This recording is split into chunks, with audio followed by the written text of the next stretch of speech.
ಸಾಧಿಸುವ ಭಾಗ್ಯವನ್ನು ಕೊಟ್ಟಿದ್ದಕ್ಕಾಗಿ ನಿನಗೆ ಕೃತಜ್ಞತೆಗಳು ದೇವಾ.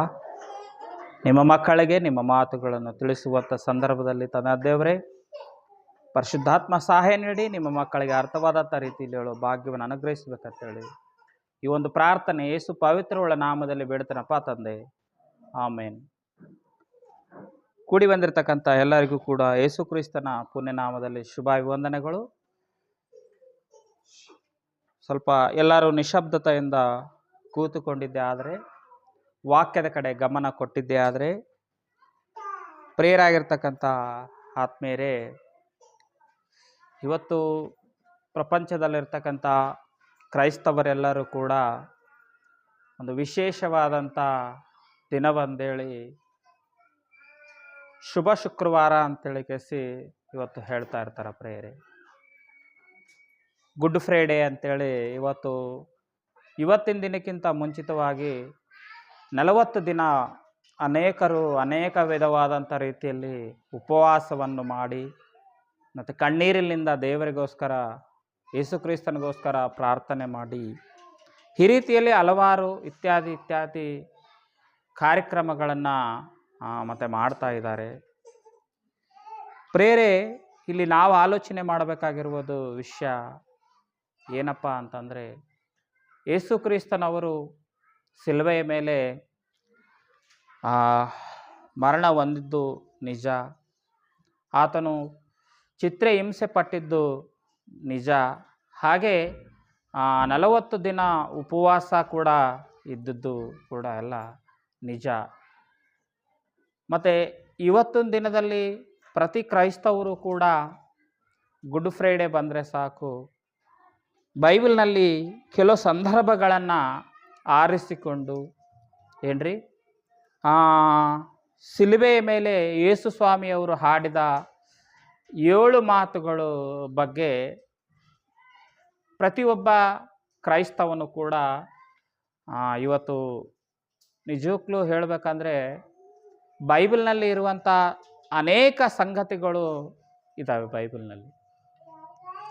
ಆದರೆ ಇವರು 7 ಮಾತುಗಳನ್ನು ತೆಗೆದುಕೊಂಡು ಕೇಸಿ 7 ಜನಕ್ಕೆ ಒಂದೊಂದು ರೆಫರೆನ್ಸನ್ನು ಕೊಟ್ಟು ಕೇಸಿ ಹಲವಾರು ರೀತಿಯಲ್ಲಿ 7 ಜನರು ಕೂಡ ಮಾತಾಡಿಸ್ತಾ ಇರ್ತಾರೆ. ಹಾಗೆ ಇನ್ನೂ ಕೆಲವರು ಪಾಸ್ಟರ್ಸ್ಗಳು ಏನು ಮಾಡ್ತಾರೆ ಅಂತಂದರೆ 7 ಮಾತುಗಳನ್ನು 7 ಸಬ್ಜೆಕ್ಟ್ ಹಾಕಿ ಭಾಗ ಮಾಡಿ 7 ವಾರ ಹೇಳುವಂಥ ಸಂದರ್ಭ ಕೂಡ ನಾವು ಅನೇಕ ಚರ್ಚ್ಗಳಲ್ಲಿ ಕೂಡ ನೋಡಿದ್ದೀವಿ.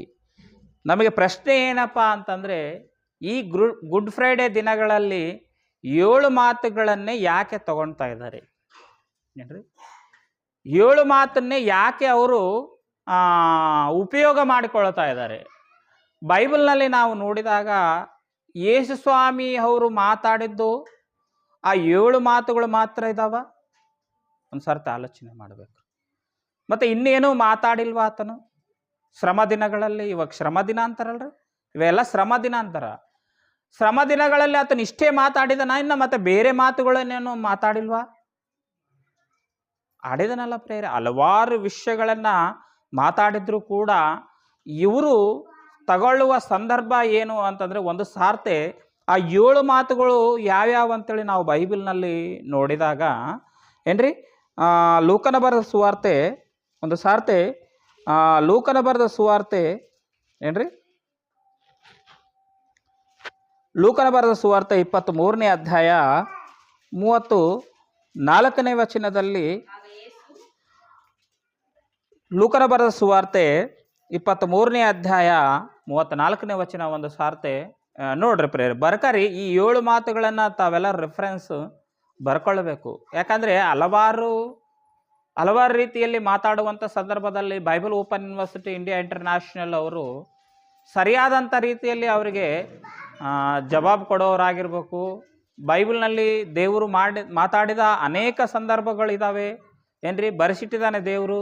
ಒಂದು ಸಾರ್ತಿ ನೋಡ್ರಿ, ಆಗ ಯೇಸು, ತಂದೆಯೇ ಅವರನ್ನು ಕ್ಷಮಿಸು, ಅವರು ಏನು ಮಾಡುತ್ತಿದ್ದಾರೋ ಅರಿಯರು ಅಂತೇಳಿ ಯೇಸು ಸ್ವಾಮಿಯವರು ದೇವರನ್ನು ಪ್ರಾರ್ಥಿಸುವ ಸಂದರ್ಭನ ಇಲ್ಲಿ ತಂದಿದ್ದಾರೆ ಪ್ರಿಯರೇ. ತಂದೆ ಅವರನ್ನು ಕ್ಷಮಿಸು, ಅವರು ಏನು ಮಾಡುತ್ತಿದ್ದಾರೋ ಅವರು ಹರಿಯರು ಅಂತೇಳಿ ಕೇಸಿ ಯೇಸು ಸ್ವಾಮಿಯವರು ಮಾತಾಡಿರುವಂಥ ಸಂದರ್ಭನ, ಇದು ಸಿಲುಬೆಯ ಮೇಲೆ ಯೇಸು ಆಡಿದ 7 ಮಾತಿನಲ್ಲಿ ಇದೊಂದು ಮಾತು ಕೂಡ ಪ್ರೇರೆ. ಏನ್ರಿ 7 ಮಾತು ಅಂತ ಹೇಳುವಂಥ ಪ್ರತಿಯೊಬ್ಬ ಬೋಧಕರು ಕೂಡ ಇವತ್ತು ಆಲೋಚನೆ ಮಾಡಬೇಕಾಗ್ಯದ. ಯೇಸು ಅವರು ಆಡಿದಂಥ ಮಾತುಗಳ ಬಗ್ಗೆ ನಾವು ಆಲೋಚನೆ ಮಾಡಿದ್ದಾದರೆ ಹಲವಾರು ಇದ್ದಾವೆ ಪ್ರೇರೆ, ಹಲವಾರು. ಆತನು ಮಾಡಿದಂಥ ಸೂಚಕ ಕಾರ್ಯಗಳಾಗಿರ್ಬೋದು, ಆತನು ಮಾಡಿದಂಥ ಬೋಧನೆ ವಿಧಾನ ಆಗಿರ್ಬೋದು, ಭಾಳಷ್ಟು ಇದ್ದಾವೆ. ಆದರೆ ಇವತ್ತು ಈ ಸಮಾಜದಲ್ಲಿರ್ತಕ್ಕಂಥ ಕ್ರೈಸ್ತವರು ಸಿಲುಬೆಯ ಮೇಲೆ ಮರಣದ ಪರಮಾರ್ಥ ಇವತ್ತು ಹರಿಯದೆ ಈ ಕ್ರೈಸ್ತವರು ಮುಂದೆ ಸಾಗ್ತಾ ಇದ್ದಾರೆ ಅವರೇ. ಈ ಪಾರಂಪರ್ಯ ಆಚಾರ್ಯ ಅಂತಕ್ಕಂಥದ್ದನ್ನು, ಒಂದು ಸಿದ್ಧಾಂತವನ್ನು ಈ ಕ್ರೈಸ್ತವರು ಏರ್ಪಾಟು ಮಾಡಿಕೊಂಡು, ಏನ್ರಿ ಗುಡ್ ಫ್ರೈಡೇ ದಿನ ಅಂತೇಳಿ ಒಂದು ದಿನವನ್ನು ಏರ್ಪಾಟು ಮಾಡಿಕೊಂಡು, ಅದು ಶುಕ್ರವಾರ ಅಂತೇಳಿ, ಹಾಗೆ ಸಂಡೇ ಬಂದರೆ ಎಲ್ಲರಿಗೂ ಕೂಡ ಇನ್ನೂ ಹಬ್ಬ ಒಂದು ರೀತಿಯಲ್ಲಿ ಆಚರಣೆ ಮಾಡ್ತಾ ಇರ್ತಾರೆ ಪ್ರೇರೆ. ಯಾಕಂದರೆ ಯೇಸು ಕ್ರಿಸ್ತನವರು 3ನೇ ದಿನದಲ್ಲಿ ಮೃತ್ಯುಂಜಯನಾಗಿ ಬಂದಿದ್ದಾನೆ ಅಂತೇಳಿ. ಇವೆಲ್ಲ ನಿಜ. ಆದರೆ ಈ ಒಂದು ದಿನಗಳಲ್ಲಿ ಈ ಊಟರನ್ನೇ ಯಾಕೆ ಇವರು ಉಪಯೋಗ ಮಾಡಿಕೊಳ್ತಾ ಇದ್ದಾರೆ, ಇದ್ರ ಬಗ್ಗೆನೇ ಯಾಕೆ ಚರ್ಚೆ ಮಾಡ್ತಾ ಇದ್ದಾರೆ? ಮತ್ತು ಇನ್ನೂ ಯೇಸು ಸ್ವಾಮಿ ಆಡಿದಂಥ ಮಾತುಗಳು, ಪೌಲನವರು, ಪೇತ್ರನವರು, ಅಪೋಸ್ತಲರು, ಏನ್ರಿ ಅನೇಕ ಮಂದಿ ಪ್ರವಾದಿಗಳಿದ್ದಾರೆ. ಮತ್ತು ಇವರೆಲ್ಲ ಸಂದರ್ಭನ ಇವರು ಇವತ್ತು ಯಾಕೆ ಆಲೋಚನೆ ಮಾಡ್ತಾ ಇಲ್ಲ? ದೇವರು ಏನಂತ ಹೇಳಿದಾನೆ, ಇವರು ಏನು ಮಾಡ್ತಾ ಇದ್ದಾರೆ? ಒಂದು ಸಾರ್ತಿ ನಾವು ಆಲೋಚನೆ ಮಾಡಬೇಕು. ಬೈಬಲ್ ನಮಗೆ ಏನು ಹೇಳುತ್ತದೆ, ನಾವು ಏನು ಮಾಡ್ತಾ ಇದ್ದೀವಿ? ಇವತ್ತಿನ ಕ್ರೈಸ್ತವರು ಕೂಡ ಈ ಬೋಧಕರು ಏನಿದಾರಲ್ಲ, ಹಿರಿಯ ಬೋಧಕರು, ನಿಜವಲ್ರಿ ಇವ್ರ ತಲ್ಲಿ ಅನೇಕ ಕ್ರೈಸ್ತವ್ರ ತಲ್ಲಿ ಅನೇಕ ಡಿನೋಮಿನೇಷನ್ಗಳಲ್ಲಿ ಅವ್ರದ್ದೇ ಅಂತಕ್ಕಂಥದ್ದು ಕೆಲವು ಸಿದ್ಧಾಂತಗಳಿರ್ತಾವೆ ಪ್ರೇರೆ. ಅವರು ಅಂತಕ್ಕಂಥದ್ದು ಕೆಲವು ಸಿದ್ಧಾಂತಗಳು. ಆ ಸಿದ್ಧಾಂತಗಳು ಏನೆಂಬುದಾಗಿ ನಿಮಗೆ ಚೆನ್ನಾಗಿ ಗೊತ್ತಿದೆ ಕೂಡ ಎಲ್ಲರಿಗೂ. ಇಲ್ಲಿ ಆ ಸಿದ್ಧಾಂತಗಳು ಏನಿದಾವೆ ಅಂತಂದರೆ, ಒಬ್ಬತ ಆ ಒಂದು ಸಂಸ್ಥೆಗೆ ಹೆಡ್ ಇರ್ತಾನೆ. ಆ ಹೆಡ್ಡು ಏನು ಹೇಳ್ತಾನೋ ಅದನ್ನು ಮಾತ್ರ ಈ ಕ್ರೈಸ್ತವರಲ್ಲಿರ್ತಕ್ಕಂಥ ಬೋಧಕರು ಅದನ್ನು ಮಾತ್ರ ಬೋಧ ಮಾಡುವರಷ್ಟೇ. ಅದನ್ನು ಮಾತ್ರ ಬೋಧ ಮಾಡ್ತಾರೆ ವಿನಃ ಬೇರೆ ವಿಷಯನ ಮಾತ್ರ ಅವರು ಮಾತಾಡಲ್ಲ ರೀ. ಅವರು ಏನು ಹೇಳಿರ್ತಾರೋ ಅದನ್ನು ಮಾತ್ರ ಪಾಟಿಸ್ತಾರ, ಅದನ್ನು ಮಾತ್ರ ಬೋಧನೆ ಮಾಡ್ತಾರ, ಅದನ್ನು ಮಾತ್ರ ಹೇಳ್ತಾರ ಪ್ರೇರ್. ಬೈಬಲ್ನಲ್ಲಿ ಇನ್ನೂ ಅನೇಕ ವಿಷಯಗಳಿದಾವೆ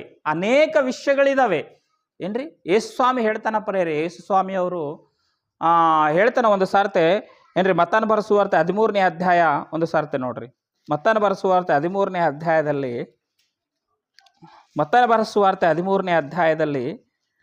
34ನೇ ವಚನ ಒಂದು ಸಾರ್ತೆ ಓದ್ರಿ ಪ್ರೇರೆ.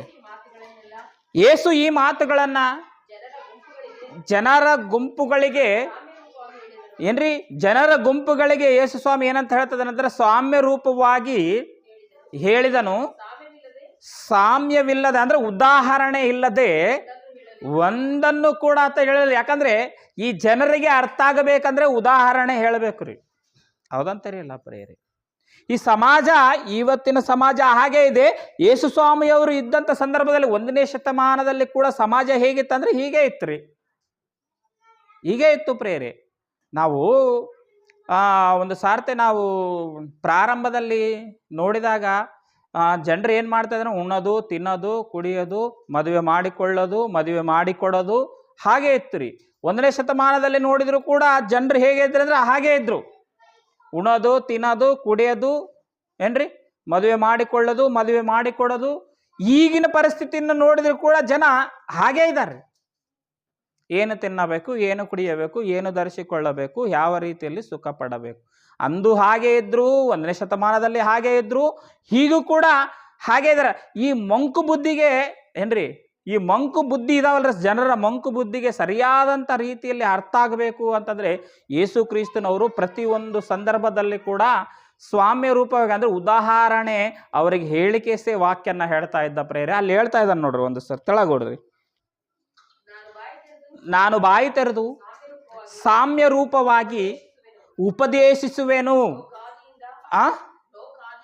ಲೋಕಾದಿಯಿಂದ ಮರೆಯಾಗಿದ್ದು ಅಂತ್ರಿ, ಲೋಕಾದಿಗಳಿಂದ ಮೊರೆಯಾಗಿತ್ತಂತ ಹೊರತುಪಡಿಸುವೇನಂತ ಹೇಳ್ತದ ನೋಡ್ರಿ. ಮೊರೆಯಾಗಿದ್ದ ಸಂಗತಿನ ನಾನು ಏನ್ ಮಾಡ್ತಾ ಇದ್ದೀನಿ ಅಂತ ನಿಮಗೆ ತಿಳಿಸ್ತಾ ಇದ್ದೀನಿ. ಒಂದು ರಹಸ್ಯ ಅಡಗಿತ್ತದು, ಒಂದು ರಹಸ್ಯ ಮೊರೆಯಾಗಿತ್ತು, ಒಂದು ರಹಸ್ಯ ಮೊರೆಯಾಗಿತ್ತು. ಆ ಸಂಗತಿ ಏನು? ಆ ಸಂಗತಿ ಏನ್ರಿ? ಏನು ಆ ಸಂಗತಿ? ಏನು ಆ ವಿಷಯ? ಏನು? ಒಂದು ಸಾರ್ತಿ ಅದೇ ಅಧ್ಯಾಯದಲ್ಲೇ 11ನೇ ವಚನದಲ್ಲೇ ನೋಡಿದಾಗ ಆ ವಿಷಯ ಏನು, ಆ ಸಂಗತಿ ಏನದು ಏನ್ರಿ? ಇವತ್ತಿನ ಕ್ರೈಸ್ತವರು ಇಷ್ಟು ಆಲೋಚನೆ ಮಾಡುವಷ್ಟು ತಾಳ್ಮೆ ಇದೆ ಅಂತೀರಾ? ಇವತ್ತಿನ ಸಮಾಜದಲ್ಲಿರ್ತಕ್ಕಂಥ ನಾಮಕಾರ್ಥ ಕ್ರೈಸ್ತವರಾಗಿರ್ಬೋದು, ಈ ಬೋಧಕರಿಗೆ ಇಷ್ಟು ತಾಳ್ಮೆ, ಇಷ್ಟು ಆಲೋಚನೆ ಮಾಡುವಂಥ ಪೇಷನ್ಸ್ ಇದೆಯಾ ಅಂದ್ರೆ ಇಲ್ಲ ರೀ. ಮೇಲೆ ಏನು ಹೇಳ್ತದೋ ಕೆಳಗ ಅದನ್ನು ಹೇಳ್ತಾರೆ. ಅವರೊಂದು ಪೇಪರ್ ಕಳಿಸ್ತಾರ, ಲೆಟರ್. ಆ ಲೆಟರ್ನಲ್ಲಿ ಅವ್ರು ಏನು ಹೇಳಿರ್ತಾರೋ ಅದನ್ನೇ ಬೋಧ ಮಾಡ್ತಾರೆ ಅಷ್ಟೇ ವಿನಃ ಇವರು ಸ್ವಂತ ಆದಕ್ಕಂಥದ್ದು ಬೈಬಲ್ ಅಧ್ಯಯನ ಮಾಡೋದಾಗಲಿ, ಬೈಬಲ್ನ ಪರಿಶೀಲನೆ ಮಾಡೋದಾಗಲಿ, ಬೈಬಲ್ನ ಓದೋದನ್ನಾಗಲಿ, ಅದರಲ್ಲಿರ್ತಕ್ಕಂಥ ಭಾವನೆಗಳನ್ನು, ಅದರಲ್ಲಿರ್ತಕ್ಕಂಥ ಅರ್ಥಗಳನ್ನು, ಯೇಸು ಆಡಿದಂಥ ಮಾತಿನಲ್ಲಿ ಎಷ್ಟು ಪರಮಾರ್ಥವು ಅಡಗಿದೋ ಇವತ್ತಿನ ಈ ಸಮಾಜದಲ್ಲಿರ್ತಕ್ಕಂಥ ಕ್ರೈಸ್ತವರಿಗೆ ಅರಿವಿಲ್ಲ ರೀ, ತಿಳುವಳಿಕೆ ಇಲ್ಲ ರೀ. ಯೇಸು ಸ್ವಾಮಿ ಅವರು ಹೇಳ್ತಿದ್ರು, ಮೊರೆಯಾಗಿದ್ದ ಸಂಗತಿಗಳನ್ನ ಹೇಳುವುದಕ್ಕಾಗಿ ಪರಲೋಕದಿಂದ ಈ ಲೋಕಕ್ಕೆ ನಾನು ಬಂದಿನಿ.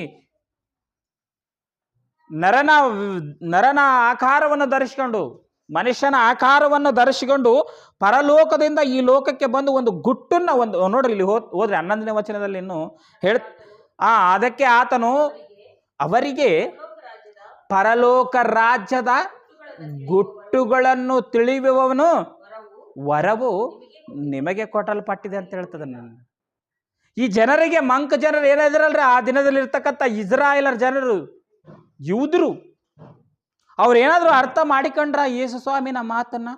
ಅರ್ಥ ಮಾಡಿಕೊಳ್ಳಿಲ್ಲ ರೀ.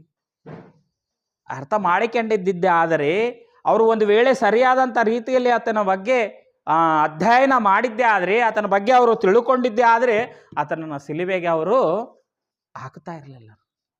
ನಿಜ ರೀ, ಹಾಕುತ್ತಾ ಇರಲಿಲ್ಲ. ಪರಲೋಕದ ಗುಟ್ಟದ ವರಗಳು ಯಾರಿಗೆ ಕೊಡಲ್ಪಟ್ಟಿದೆ ಅಂತ್ರಿ? ಅವತ್ತಿನ ದಿನದಲ್ಲಿ ಅಪೊಸ್ತಲರಿಗೆ. ಇಂದಿನ ದಿನದಲ್ಲಿರ್ತಕ್ಕಂಥ ಕ್ರೈಸ್ತವರಿಗೆ ಏನು ಅರ್ಥ ಆಗಿದೆ? ಸ್ವಾಮಿಯವರು ಸಿಲುಬೆಯ ಮೇಲೆ ಮರಣ ಹೊಂದಿದ್ದಾರೆ, ಆ ಶ್ರಮಗಳನ್ನು ಅನುಭವಿಸಿದ್ದಾರೆ, 40 ದಿನ ಉಪವಾಸ ಇದ್ದಾರೆ. ಶ್ರಮ ದಿನಗಳು ಯಾಕೆ ಆ ದಿನದಲ್ಲಿ ಅವರು ಅನುಭವಿಸಬೇಕಾಯಿತು? ಯಾರಿಗಿದೆ ಈ ಅರಿವು ಹೇಳ್ರಿ ನೋಡೋಣ. ಇವತ್ತು ಯಾರು ಈ ಇದ್ರ ಬಗ್ಗೆ ಆಲೋಚನೆ ಮಾಡೋರು ಈ ಸಮಾಜದಲ್ಲಿ ಯಾರಿದ್ದಾರೆ ಹೇಳ್ರಿ? ಯಾರಿದ್ದಾರೆ ಪ್ರಿಯರಾಗಿರ್ತಕ್ಕಂಥ ಆತ್ಮೇರೆ? ಏನ್ರಿ, ಪ್ರತಿ ವರ್ಷ ಬಂದ್ರೆ ಸಾಕು 7 ಮಾತುಗಳು 7 ಮಾತುಗಳು 7 ಮಾತುಗಳು. ಪ್ರತಿ ವರ್ಷ ಅದೇ 7 ಮಾತುಗಳನ್ನ ಹೇಳ್ತೀರಾ? ಕೇಳೋರಿಗೆ ಬೇಜಾರಾಗೋದಿಲ್ಲ, ಹೇಳುವಂತ ನಿನಗೆ ಬೇಜಾರಾಗೋದಿಲ್ಲ. ಪ್ರತಿ ವರ್ಷ ಹೇಳಿದ್ದೇನೆ, ಹೋದ ವರ್ಷ ಹಾಕ್ಯಂದ್ರೆ ಡ್ರೆಸ್ ಈ ವರ್ಷ ಹಾಕ್ಯಂತಾನ ಹೇಳ್ರಿ ನೋಡೋಣ? ಹಾಕ್ಯಂತಾನ್ರಿ? ಹೋದ ವರ್ಷ ಮಾಡಿದ್ದ ಅಡುಗೆನ ಈ ವರ್ಷ ಉಣ್ತಾನ್ರಿ ಮನುಷ್ಯ? ಉಣ್ತಾನ ಹೇಳ್ರಿ? ಹೋದ ವರ್ಷ ಹಾಕ್ಯಂದ ಬಟ್ಟೆನೇ ನೀನು ಈ ವರ್ಷ ಹಾಕ್ಯಂಗಿಲ್ಲ. ಹೋದ ವರ್ಷ ಹೇಳಿದ ಆ 7 ಮಾತುಗಳನ್ನೇ ಮತ್ತೆ ಈ ವರ್ಷ ಹೇಳಿದೆ. ಏನು ಸಂಗತಿನೇ ಇಲ್ಲ ಬೈಬಲ್ನಲ್ಲಿ, ಏನು ಸರ್ಕೆ ಇಲ್ವಾ ಇನ್ನ ಹೇಳೋದಕ್ಕೆ? ಕ್ರಿಸ್ತನ ಬಗ್ಗೆ ಹೇಳಬೇಕಾದ್ರೆ ನಿನ್ನ ಜೀವನ ಪೂರ ಸರಿ ಹೋಗೋದಿಲ್ಲ. ನಮ್ಮ ಜೀವನ ಪೂರ ಏನಾಗ್ತದ್ರಿ? ಸರಿ ಹೋಗಂಗಿಲ್ಲ ರೀ. ಬೈಬಲ್ನ ನಾವು ಸರಿಯಾದಂಥ ರೀತಿಯಲ್ಲಿ ಅಧ್ಯಯನ ಮಾಡಿದ್ದೆ ಆದರೆ, ಓದಿದ್ದೆ ಆದರೆ, ಅದರಲ್ಲಿ ಇರ್ತಕ್ಕಂಥ ಸಂಗತಿಗಳನ್ನು ಹೇಳಬೇಕಂದ್ರೆ ನಮ್ಮ ಜೀವನ ಪೂರಂತ ಹೇಳಿದ್ರು ಕೂಡ ಸರಿ ಹೋಗಂಗಿಲ್ಲ. ಮತ್ತು ಈ ಜನರು 7 ಮಾತು 7 ಮಾತು 7 ಮಾತು 7 ಮಾತು. ಬೇರೆ ವಿಷಯನೇ ಇಲ್ವಾ ಬೈಬಲ್ನಲ್ಲಿ? ಬೇರೆ ಸಂಗತಿಗಳನ್ನೇ ಇಲ್ವಾ ಬೈಬಲ್ನಲ್ಲಿ? ಒಂದು ಸಾರ್ತಿ ಆಲೋಚನೆ ಮಾಡಿ. ಈ ಸಮಾಜಕ್ಕೆ ಏನಾಗಿದೆ? ಈ ಸಮಾಜದಲ್ಲಿರ್ತಕ್ಕಂಥ ಕ್ರೈಸ್ತವರಿಗೆ ಏನಾಗಿದೆ?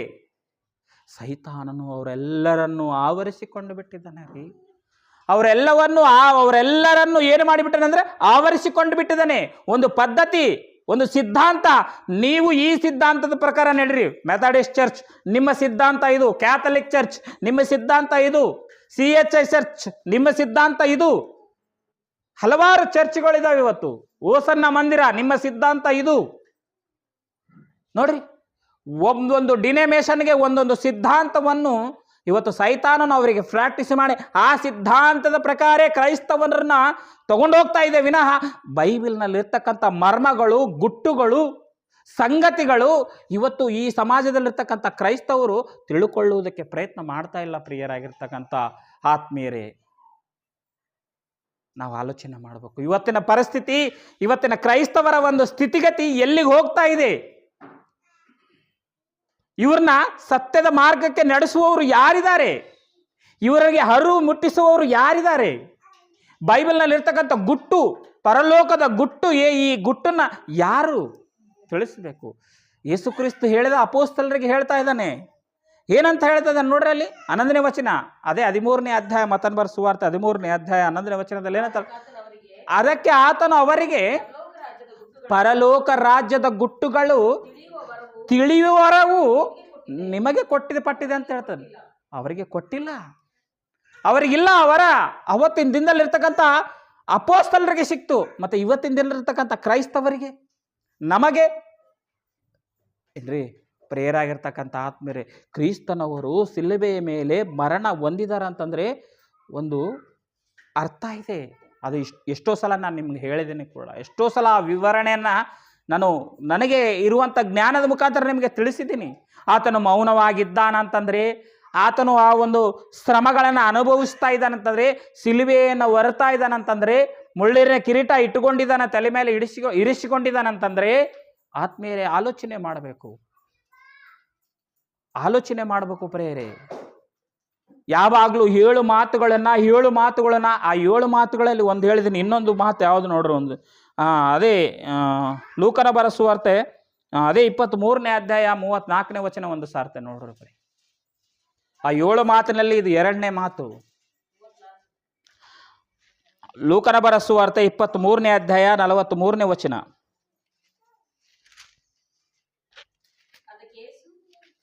ಲೂಕನ ಬರೆದ ಸುವಾರ್ತೆ 23ನೇ ಅಧ್ಯಾಯ 43ನೇ ವಚನ. ಅದಕ್ಕೆ ಯೇಸು, ಇವತ್ತೇ ನನ್ನ ಸಂಗಡ ಏನ್ರಿ ಪ್ರೇಯರೇ, ಯಾರಿಗೆ ಹೇಳ್ತಾ ಇದ್ದಾನೆ ಈ ಮಾತು? ಯಾರಿಗೆ ಹೇಳ್ತಾ ಇದ್ದಾನೆ ಈ ಮಾತು ಅಂತಂದ್ರೆ ಪ್ರೇಯರಾಗಿರ್ತಕ್ಕಂಥ ಆತ್ಮೀಯರೇ, ಆಗ ಯೇಸು ಅದಕ್ಕೆ ಯೇಸು, ಇವತ್ತೇ ನನ್ನ ಸಂಗಡ ಪರದೇಶಿನಲ್ಲಿ ಇರುವೆ. ಇದು ಒಂದು 2ನೇ ಮಾತಾಗಿ ಇವತ್ತಿನ ಕ್ರೈಸ್ತವರು ಆಚರಣೆಯಲ್ಲಿಟ್ಟುಕೊಂಡಿದ್ದಾರೆ. ಇದು 2ನೇ ಮಾತು ಏನ್ರಿ. ಈ ಸಂದರ್ಭ, ಆ ಸಂದರ್ಭದಲ್ಲಿ ಅದರ ಸಂದರ್ಭದಲ್ಲಿ ಮಾತಾಡುವಾಗ ಯೇಸು ಸ್ವಾಮಿ ಅವರು ಇಷ್ಟೇ ಮಾತಾಡ್ಯಾರ, ಇನ್ನೇನು ಮಾತಾಡಿಲ್ವಾ? ಇಷ್ಟೇ ಮಾಡ್ಯಾರ, ಇಂದು ನೀನು ನನ್ನ ಸಂಗಡ ಪರದೇಶಿಯಲ್ಲಿ ಇರುವೆ ಅಂತೇಳಿ ಇಷ್ಟೇ ಮಾತಾಡ್ಯಾರ, ಇನ್ನೇನು ಮಾತಾಡಿಲ್ವಾ? ಅದರಲ್ಲಿ ಒಂದು ಸತ್ಯಾರ್ಥ ಇದೆ. ಅದರಲ್ಲಿ ಒಂದು ಮನುಷ್ಯನಿಗೆ ಒಂದು ಪರಿಜ್ಞಾನ ಬರುವಂಥ ವಿಷಯ ಇದೆ ಆ ಮಾತಿನಲ್ಲಿ. ಹಿಂದೆ ಮಾತಾಡಿರುವಂಥ ಮಾತಿನಲ್ಲಿ, ಆ ಮಾತಿನಲ್ಲಿ ಕೂಡ ಯೇಸು ಸ್ವಾಮಿ ಆ ಮಾತಾಡ್ತಾ ಇದ್ದಾನಂತಂದರೆ ಅಲ್ಲಿ 2 ಕಳ್ಳರಿದ್ದಾರೆ, ನಮ್ಮೆಲ್ಲರಿಗೂ ಗೊತ್ತಿದೆ. ಹೌದಾ ಇಲ್ಲ ಪ್ರೇರೆ? ಒಂದು ರಹಸ್ಯ ಅಡಗಿದೆ, ಒಂದು ಗುಟ್ಟು, ಪರಲೋಕದ ಗುಟ್ಟು ಅಡಗಿದೆ. ಇವತ್ತು ನಿಜಕ್ಕೂ ರೀ, ಇವತ್ತು ನಾವೆಲ್ಲರೂ ಕೂಡ ನಮ್ಮ ವಿಷಯದಲ್ಲಿ ನಾವೆಲ್ಲ ಆಲೋಚನೆ ಮಾಡಿದಾಗ ನಿಜವಾಗ್ಲೂ ನಾವು ಧನ್ಯರ್ರಿ. ಯಾಕಂತ ಕೇಳ್ಬೋದು, ಈ ಮಾತಿನಲ್ಲಿ ಏನ್ರಿ, ಒಬ್ಬ ಕಳ್ಳ ಮೇಲೆ ಹೋದ್ರ, ಆ ಸಂದರ್ಭನ ಮೇಲೆ ಹೋದ್ರೆ ಪ್ರೇರೆ, ಸ್ವಲ್ಪ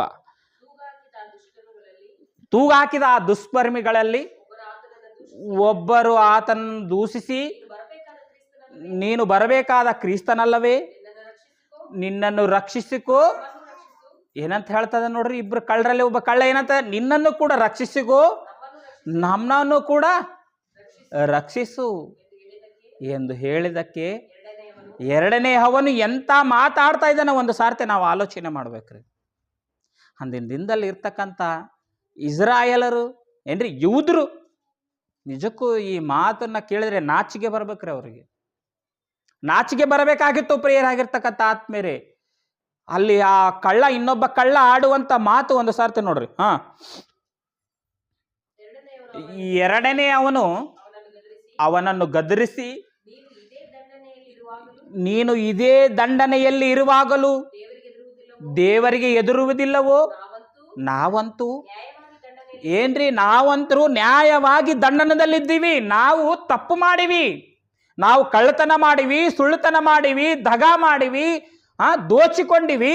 ನಾವು ಈ ಒಂದು ಶಿಕ್ಷೆಗೆ ಹರಹರು. ನಾವು ಹರಹರು. ನಾವು ಈ ಶಿಕ್ಷೆಯನ್ನು ಅನುಭವಿಸುವುದಕ್ಕೆ ನಾವು ಅರ್ಹರು. ಅದಕ್ಕೆ ನಾವು ಈ ಶಿಕ್ಷೆ ಸ್ಥಾನದಲ್ಲಿ ಇವತ್ತು ಈ ಶಿಲುಬೆಯ ಮೇಲೆ ಇದ್ದೀವಿ. ನಾವು ನ್ಯಾಯವಾಗಿ ದಂಡನೆಗೆ ಹೋದ್ರಮ್ಮ, ನಾವು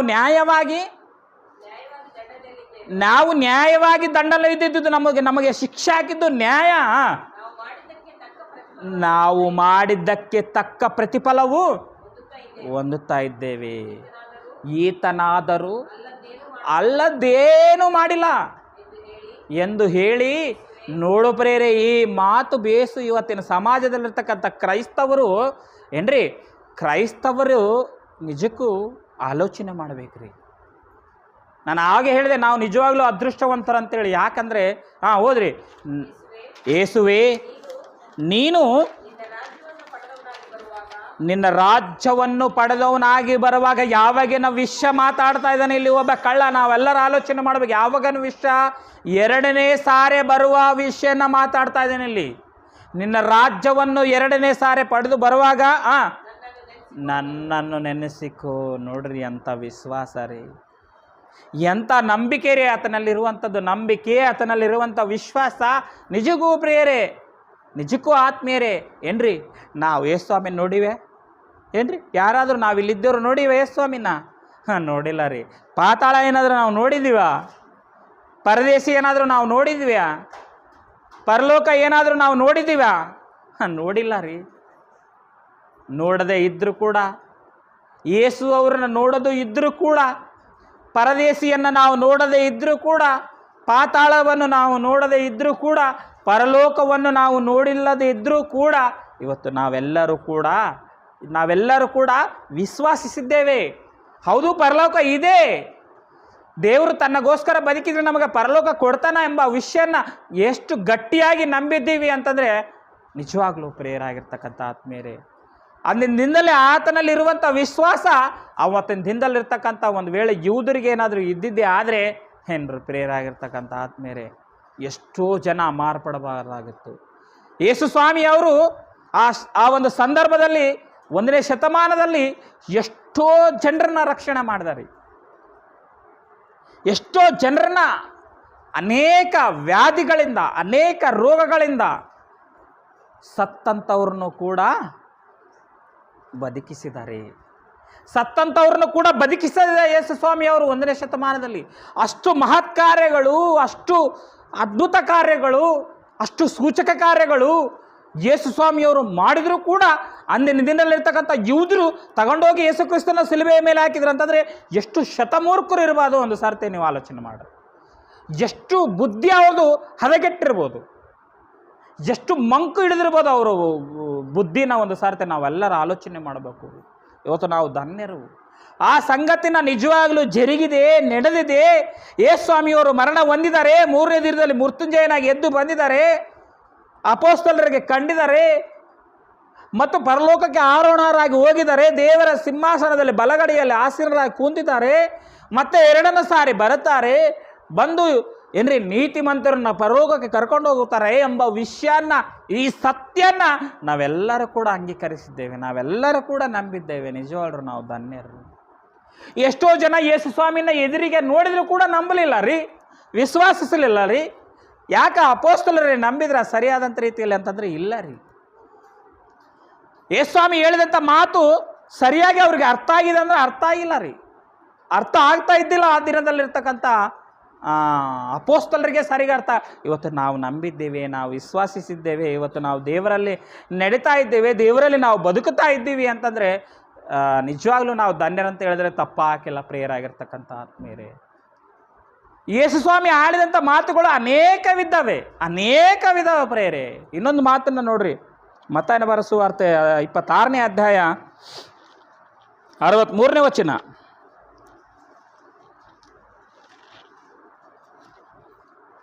ಮತ್ತಾಯನ ಬರೆದ ಸುವಾರ್ತೆ 26ನೇ ಅಧ್ಯಾಯ 63ನೇ ವಚನ. ಆಗ ಮಹಾಯಾಜಕನು ನಿನಗೆ ಜೀವಸ್ವರೂಪನಾದ ದೇವರ ಆಣೆಯನ್ನಿಡುತ್ತೇನೆ, ನೀನು ದೇವರ ಕುಮಾರನಾದ ಕ್ರಿಸ್ತನು ಹೌದೋ ಅಲ್ಲೋ ಎಂಬುದನ್ನು ನಮಗೆ ಹೇಳಲಿ ಹೇಳಬೇಕೆಂದು ಅನ್ನಲಾಗಿಯೂ ಯೇಸು ನೀನೇ ಹೇಳಿದ್ದಿ, ಇದಲ್ಲದೆ ಏನಂತ ಹೇಳ್ತಾನ ಪ್ರೇರೆ? ಆ ರಾಜನು ಕೇಳ್ತಾನೆ, ನೀನು ದೈವಕುಮಾರನಂದ? ಹೌದು, ನೀನು ಹೇಳ್ದಂಗೆ ದೈವಕುಮಾರನು, ಹೌದು ನಾನು ದೈವಕುಮಾರನೇ. ಪ್ರೇರಾಗಿರ್ತಕ್ಕಂಥ ಆತ್ಮೀಯರೇ, ಈ ವಿಷಯನ ಹೇಳಂಗಿಲ್ಲ ರೀ ಕ್ರೈಸ್ತವರು. ಈ ವಿಷಯನ ಏನು ಹೇಳ್ತಾರ? ಇನ್ನೊಂದು ವಾಕ್ಯ ನೋಡ್ರಿ, ಅದೇ 27ನೇ ಅಧ್ಯಾಯ 11ನೇ ವಚನದಲ್ಲಿ ಒಂದು ಸರ್ತಿ ನೋಡ್ರಿ.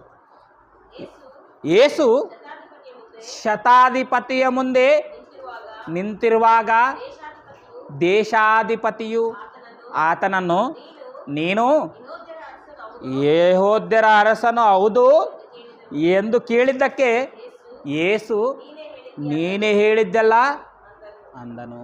ನೀನು ಹೇಳಿದ್ದಲ್ಲ, ಹೌದು ನಾನು ರಾಜನು ಹೌದು ಏನ್ರಿ.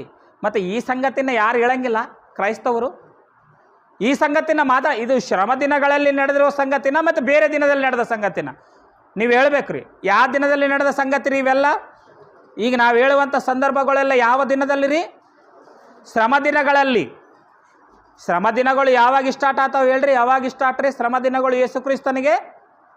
ಯಾವಾಗ ಆ ಸೈನಿಕರ ಬಂದು ಯೇಸು ಕ್ರಿಸ್ತನನ್ನು ಹಿಡಿದುಕೊಂಡು ಹೋಗ್ತಾರೋ ಅವಾಗಲಿಂದಾನೇ ಯೇಸು ಕ್ರಿಸ್ತರಿಗೆ ಶ್ರಮಗಳು ಪ್ರಾರಂಭ ಸ್ಟಾರ್ಟ್. ಅವಾಗಲಿಂದ ಆತನಿಗೆ ಚಿತ್ರಹಿಂಸೆ ಕೊಡೋದು, ಆತನಿಗೆ ಆತನನ್ನು ಅಸಹಿಸಿಕೊಳ್ಳುವುದು, ಆತನನ್ನು ಅಪಹಾಸ್ಯ ಮಾಡುವುದು ಏನ್ರಿ, ಆತನನ್ನು ಅವಮಾನಿಸುವುದು ಇತ್ಯಾದಿ ಕೃತ್ಯಗಳು, ಆತನನ್ನು ಈ ರಾಜ್ಯದಿಂದ ಆತನಲ್ಲಿ ಕರ್ಕೊಂಡು ಹೋಗೋದು, ಆತನಿಗೆ ಶಿಕ್ಷಾ ಅಮಲು ಮಾಡೋದು ಅವಾಗಲೇ ಪ್ರಾರಂಭ ಆಗ್ತದ ಪ್ರೇರೆ. ಆ ದಿನದಲ್ಲಿ ಆಡಿದ ಮಾತುಗಳೆಲ್ಲ ಇವೆಲ್ಲ ಹೊಸು. ಮತ್ತು ಈ ವಿಷಯನ ಹೇಳಲ್ಲ ಕ್ರೈಸ್ತವರು ಏನ್ರಿ. ಯೇಸು ಸ್ವಾಮಿ ಏನಂತೇಳನ್ರಿ? ಸಿಲುಬೆ ಮೇಲೆ ತಗೊಂಡು ಹೋಗೋ ಹೊತ್ನಾಗ ಸ್ತ್ರೀಯರು ಏನು ಮಾಡ್ತಾ ಇರ್ತಾರ್ರಿ? ಏನು ಮಾಡ್ತಾ ಇರ್ತಾರ ಪ್ರೇರೆ? ಅಳ್ತಾ ಇರ್ತಾರೆ. ಹೌದಾ ಇಲ್ಲ ರೀ? ಅಳ್ತಾ ಇರ್ತಾರೆ. ಅವಾಗ ಯೇಸು ಸ್ವಾಮಿ ಏನಂತಾರೆ ರೀ? ಒಂದು ಸತ ಆ ರೆಫ್ರೆನ್ಸ್ 23ನೇ ಅಧ್ಯಾಯ ಲೂಕನ ಬರೆಸುವಾರ್ತೆ 23ನೇ ಅಧ್ಯಾಯ ಒಂದು ಸರ್ತಿ ನೋಡ್ರಿ. ಲೂಕನ ಬರೆಸುವಾರ್ತೆ 7 ಮಾತುಗಳಲ್ಲಿ 2 ಮಾತುಗಳನ್ನು ನಿಮ್ಗೆ ಹೇಳಿದೆ ನಾನು, ಇನ್ನು 5 ಬಾಕಿ ಇದ್ದಾವೆ ಏನ್ರಿ. 23ನೇ ಅಧ್ಯಾಯ ಲೂಕನ ಬರೆಸುವಾರ್ತೆ 23ನೇ ಅಧ್ಯಾಯ 28ರಿಂದ ಕೆಲವು ವಚನಗಳು. ಯೇಸು ಅವರ ಕಡೆಗೆ ತಿರುಗಿಕೊಂಡು, ಯೆರೂಸಲೇಮಿನ ಸ್ತ್ರೀಯರೇ ಏನ್ರಿ ನನಗೋಸ್ಕರ ಹಳಬೇಡ್ರಿ ಅಂತ ಹೇಳಿಲ್ಲ ರೀ? ಹೇಳಿಲ್ಲ ಪ್ರೇರೆ. ಮತ್ತು ಇವತ್ತು ಕಣ್ಣೀರು ಪ್ರಾರ್ಥನೆ ಯಾಕೆ ಮಾಡ್ತೀರಿ ನೀವು? ಶ್ರಮ ದಿನಗಳಂತೇಳಿ ಯಾಕೆ ಅಳ್ತೀರಿ ನೀವು? ಯಾಕೆ ಅಳ್ತಾ ಇದ್ದಾರೆ ಈ ಕ್ರೈಸ್ತವರು? ಏನನ್ನ ಅರ್ಥ ಆಗ್ಯದ ಅಂತೀರ್ಯಾ ಏನ್ರಿ? ಹೋಗ್ಲಿ, ಉಪವಾಸ ಪ್ರಾರ್ಥನೆ ಮಾಡ್ತಾರೆ. ಎಷ್ಟೋ ಜನ ಉಪವಾಸ ಐದಾರಲ್ರಿ ಇವತ್ತು 40 ದಿನ ಉಪವಾಸ ಇರ್ತಾರೆ ಏನ್ರಿ. ಉಪವಾಸ ಯೇಸು ಸ್ವಾಮಿ ಇದ್ದಂಗೆ ಇರ್ತಾರೆ ಹೇಳ್ರಿ ನೋಡಿ. ಯೇಸು ಸ್ವಾಮಿ ಇದ್ದಂಗೆ ಇರ್ಬೇಕು ಉಪವಾಸ. ಒಂದು ವೇಳೆ ನೀನು ಭಕ್ತಿವಂತಿಕೆ ಆಗಿದ್ದರೆ, ನೀನು ಭಕ್ತವಂತನಾಗಿದ್ದರೆ, ಯೇಸು ಸ್ವಾಮಿ ಹೆಂಗಿದ್ದ 40 ದಿವಸ ಉಪವಾಸ, ನಾವು ಕೂಡ ಹಂಗೆ ಇರಬೇಕು ಏನ್ರಿ. ಹಂಗೆ ಇರ್ತಾರ ಉಪವಾಸ 40 ದಿನ ಉಪವಾಸ ಇರುವಷ್ಟು ತಾಳ್ಮೆ ಯಾರಲ್ಲಿ ಆದ್ರೆ ಐತೆ? ಕ್ರೈಸ್ತವರಲ್ಲಿ. ಎಷ್ಟು ಭಕ್ತರಾಗಿದ್ರು 40 ದಿನ ಉಪವಾಸ ಇರ್ತಾರ? 20 ದಿನಕ್ಕೆ ಸತ್ತೋಗ್ಬಿಡ್ತಾನೆ ರೀ, 10 ದಿನಕ್ಕೆ ಸತ್ತೋಗ್ಬಿಡ್ತಾರೆ ರೀ. ಯಾಕೆ ರೀ 2 ದಿನ ಉಪವಾಸ ಇರನ್ರಿ ಸಾಕು ನೋಡೋಣ. 24 ಗಂಟೆ 48 ಗಂಟೆ ಇರನ್ರಿ ನೋಡೋಣ. ಯಾರ ಕೆಲ ಒಂದು ಗ್ಲಾಸ್ ನೀರು ಕುಡಿದ ಆದಾಗೆ. ಯೇಸು ಸ್ವಾಮಿ ಇದ್ದಂಗೆ ಉಪವಾಸ ಇರಬೇಕು. ಮಾಡಿದರೆ ಒಂದು ವೇಳೆ ನೀವು ಮಾಡ್ತೀರಿ ಅಂತಂದ್ರೆ ಯೇಸು ಸ್ವಾಮಿ ಮಾಡ್ದಂಗೆ ಮಾಡಬೇಕು ಉಪವಾಸ. ಹೌದಾ ಇಲ್ರಿ? ಇಲ್ಲಿ ಯೆರೂಸಲೇಮಿನ ಸ್ತ್ರೀಗೆ ಏನಂತ ಹೇಳ್ತಾನ? ನೀವು ನನಗೋಸ್ಕರ ಅಳಬೇಡ್ರಿ. ನನಗೋಸ್ಕರ ಯಾಕೆ ಅಳ್ತೀರಿ? ನಾನು ಬಂದಿದ್ದೆ ಇದಕ್ಕೆ. ನಾನು ಮತ್ತೆ 3ನೇ ದಿನದಲ್ಲಿ ಮೃತ್ಯುಂಜಯನಾಗಿ ಎದ್ದು ಬರ್ತೀನಿ. ನೀವು ಯಾಕೆ ಅಳ್ತೀರಿ ನನಗೋಸ್ಕರ ಅಂತಂದರೆ? ಇಲ್ಲ, ನಿನ್ನ ಮಾತು ಕೇಳಂಗಿಲ್ಲ ನಾವು. ನಿಜ ಅಲ್ರಿ? ಜನ ಹೆಂಗಿರ್ತಾರೆ ಅಂತಂದರೆ, ಈ ಕಡೆ ಅಣ್ಣನ ಮಾತು ಕೇಳಂಗಿಲ್ಲ, ಈ ಕಡೆ ತಮ್ಮನ ಮಾತು ಕೇಳಂಗಿಲ್ಲ, ಈ ಕಡೆ ತಂದೆ ತಾಯಿ ಮಾತು ಕೇಳಂಗಿಲ್ಲ, ಈ ಕಡೆ ಗುರು ಬೋಧಕರ ಮಾತು ಕೇಳಂಗಿಲ್ಲ, ಹಿರಿಯರ ಮಾತು ಕೇಳ್ತಾರೆ. ಯಾರ ಮಾತು ಕೇಳಂಗಿಲ್ಲ ರೀ ಜನರು. ನಿಜ ರೀ. ಯೇಸು ಸ್ವಾಮಿ ಮಾತೇ ಕೇಳಿಲ್ಲ. ನಮ್ಮ ಮಾತು ಯಾವಾಗ ಕೇಳ್ತಾರ ಹೇಳ್ರಿ ನೋಡೋಣ. ಯೇಸು ಸ್ವಾಮಿ ಮಾತೇ ಕೇಳಿಲ್ಲ.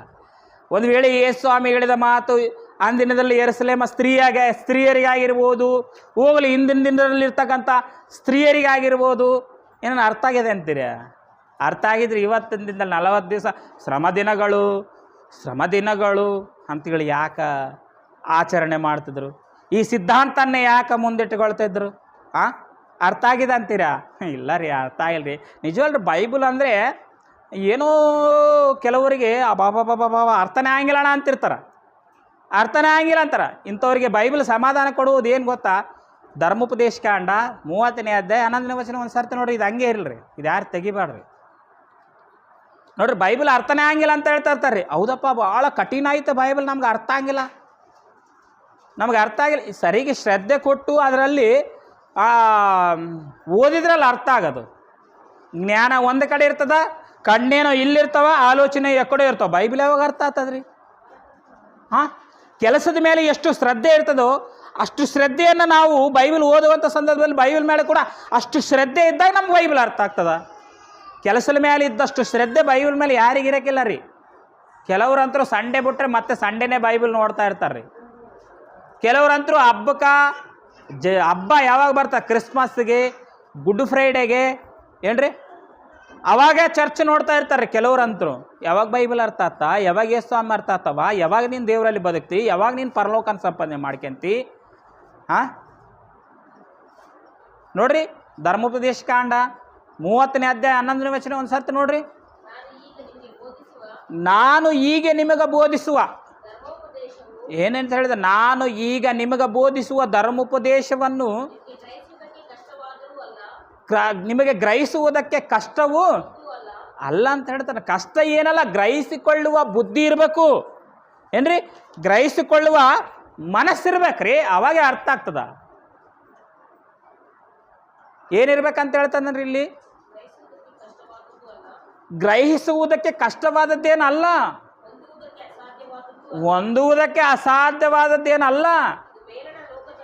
ಇದು ಮೇಲಣ ಲೋಕದಲ್ಲಿರುವ ಮಾತಲ್ಲ, ನಿಮಗೋಸ್ಕರ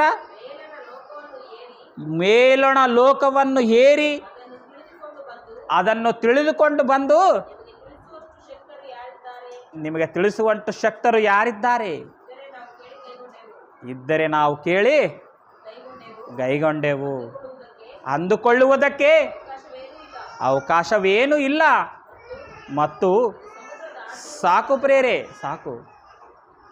ಬಹಳ ಕಷ್ಟ ಏನಿಲ್ಲ, ನಮಗೆ ಗ್ರಹಿಸಿಕೊಳ್ಳುವಷ್ಟು ಒಂದು ಮನಸ್ಸಿರಬೇಕು.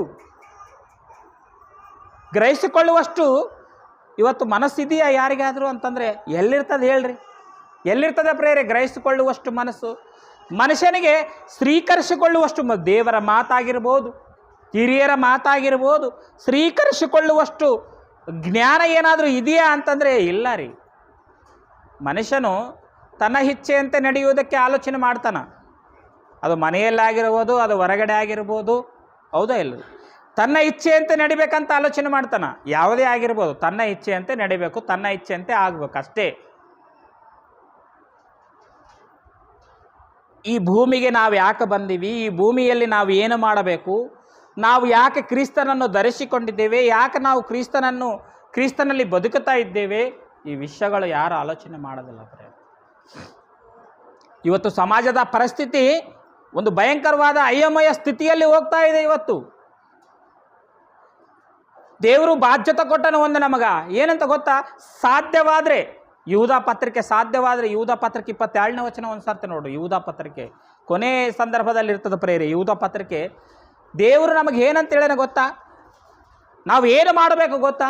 ನಮ್ಮ ಕೆಲಸ ಏನು ಗೊತ್ತಾ? ದೇವರು ನಮಗೆ ಏನು ಒಪ್ಪಿಸಿದ್ದಾನೆ ಗೊತ್ತಾ? ಕೊನೆ ಪ್ರಕಟಣೆ ಪಕ್ಕದಲ್ಲಿರ್ತದ ಪ್ರೇರೆ. ಯೂದ ಪತ್ರಿಕೆ 1ನೇ ಅಧ್ಯಾಯ ಇರ್ತದ, 22ನೇ ವಚನದಲ್ಲಿ ಏನಂತ ಹೇಳ್ತದ ನೋಡ್ರಿ. ಸಂದೇಹ ಪಡುವ, ಏನಂತ ಹೇಳ್ತಾನೆ?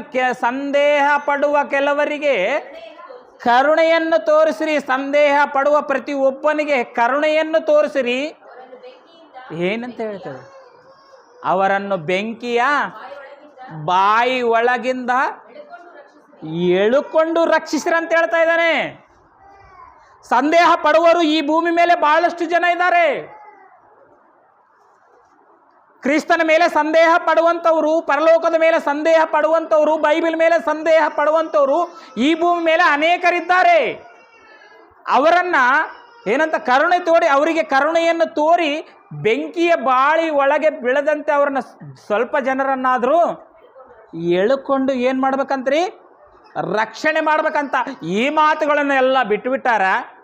ಶ್ರಮದಿನಗಳು, 7 ಮಾತುಗಳು, ಈ ಮಾತುಗಳಿಂದ ಮಾತ್ರ ಬಿದ್ದಿದ್ದಾರೆ ಇವತ್ತು ಕ್ರೈಸ್ತವರು. ಇದರಿಂದ ಬಿದ್ದಾಗ ಇನ್ನು ಬೈಬಲ್ನ ಯಾವಾಗ ಅರ್ಥ ಆಗ್ತದ? ಇನ್ನು ಏನ್ರಿ ಪರಲೋಕ ಯಾವಾಗ ಸಿಗ್ತದ? ಆಲೋಚನೆ ಮಾಡ್ರಿ. ಸಮಾಜ ಸ್ಥಿತಿ ಹೇಗಿದೆ ಅಂತಂದರೆ ನಿಜ ಭಾಳ ಅಯಮಯ ಸ್ಥಿತಿಯಲ್ಲಿದೆ. ಬೈಬಲ್ ಓದೋಷ್ಟು ಪೇಷನ್ಸ್ ಇಲ್ಲ, ಬೈಬಲ್ನ ಓದಿ ಅರ್ಥ ಮಾಡಿಕೊಳ್ಳುವಷ್ಟು ಪೇಷನ್ಸ್ ಇಲ್ಲ, ಒಂದು ಅಧ್ಯಾಯನ ಪೂರ್ಣ ಓದಂಥ ತಾಳ್ಮೆ ಇಲ್ಲ, ಆಲೋಚನೆ ಇಲ್ಲ, ಭಕ್ತಿ ಇಲ್ಲ, ಭಯ ಇಲ್ಲ, ವಿನಯತೆ ಇಲ್ಲ, ಬೈಬಲ್ ಮೇಲೆ ಗೌರವ ಇಲ್ಲ, ಸರಿಯಾದಂಥ ಆಹ್ವಾನ ಇಲ್ಲ. ಇನ್ಯಾವಾಗ್ರಿ ಪರಲೋಕ ಸಿಗ್ತದ ಹೇಳ್ರಿ? ಇನ್ಯಾವಾಗ್ರಿ ರಕ್ಷಣೆ ಬರ್ತದ ಮನುಷ್ಯನಿಗೆ? ಮತ್ತು ಇಂಥವ್ರನ್ನ ಯಾರು ಕಾಪಾಡಬೇಕ್ರಿ? ಇಂಥವ್ರನ್ನ ಯಾರು ರಕ್ಷಿಸಬೇಕ್ರಿ? ನಾವೇ ಅಲ್ರಿ.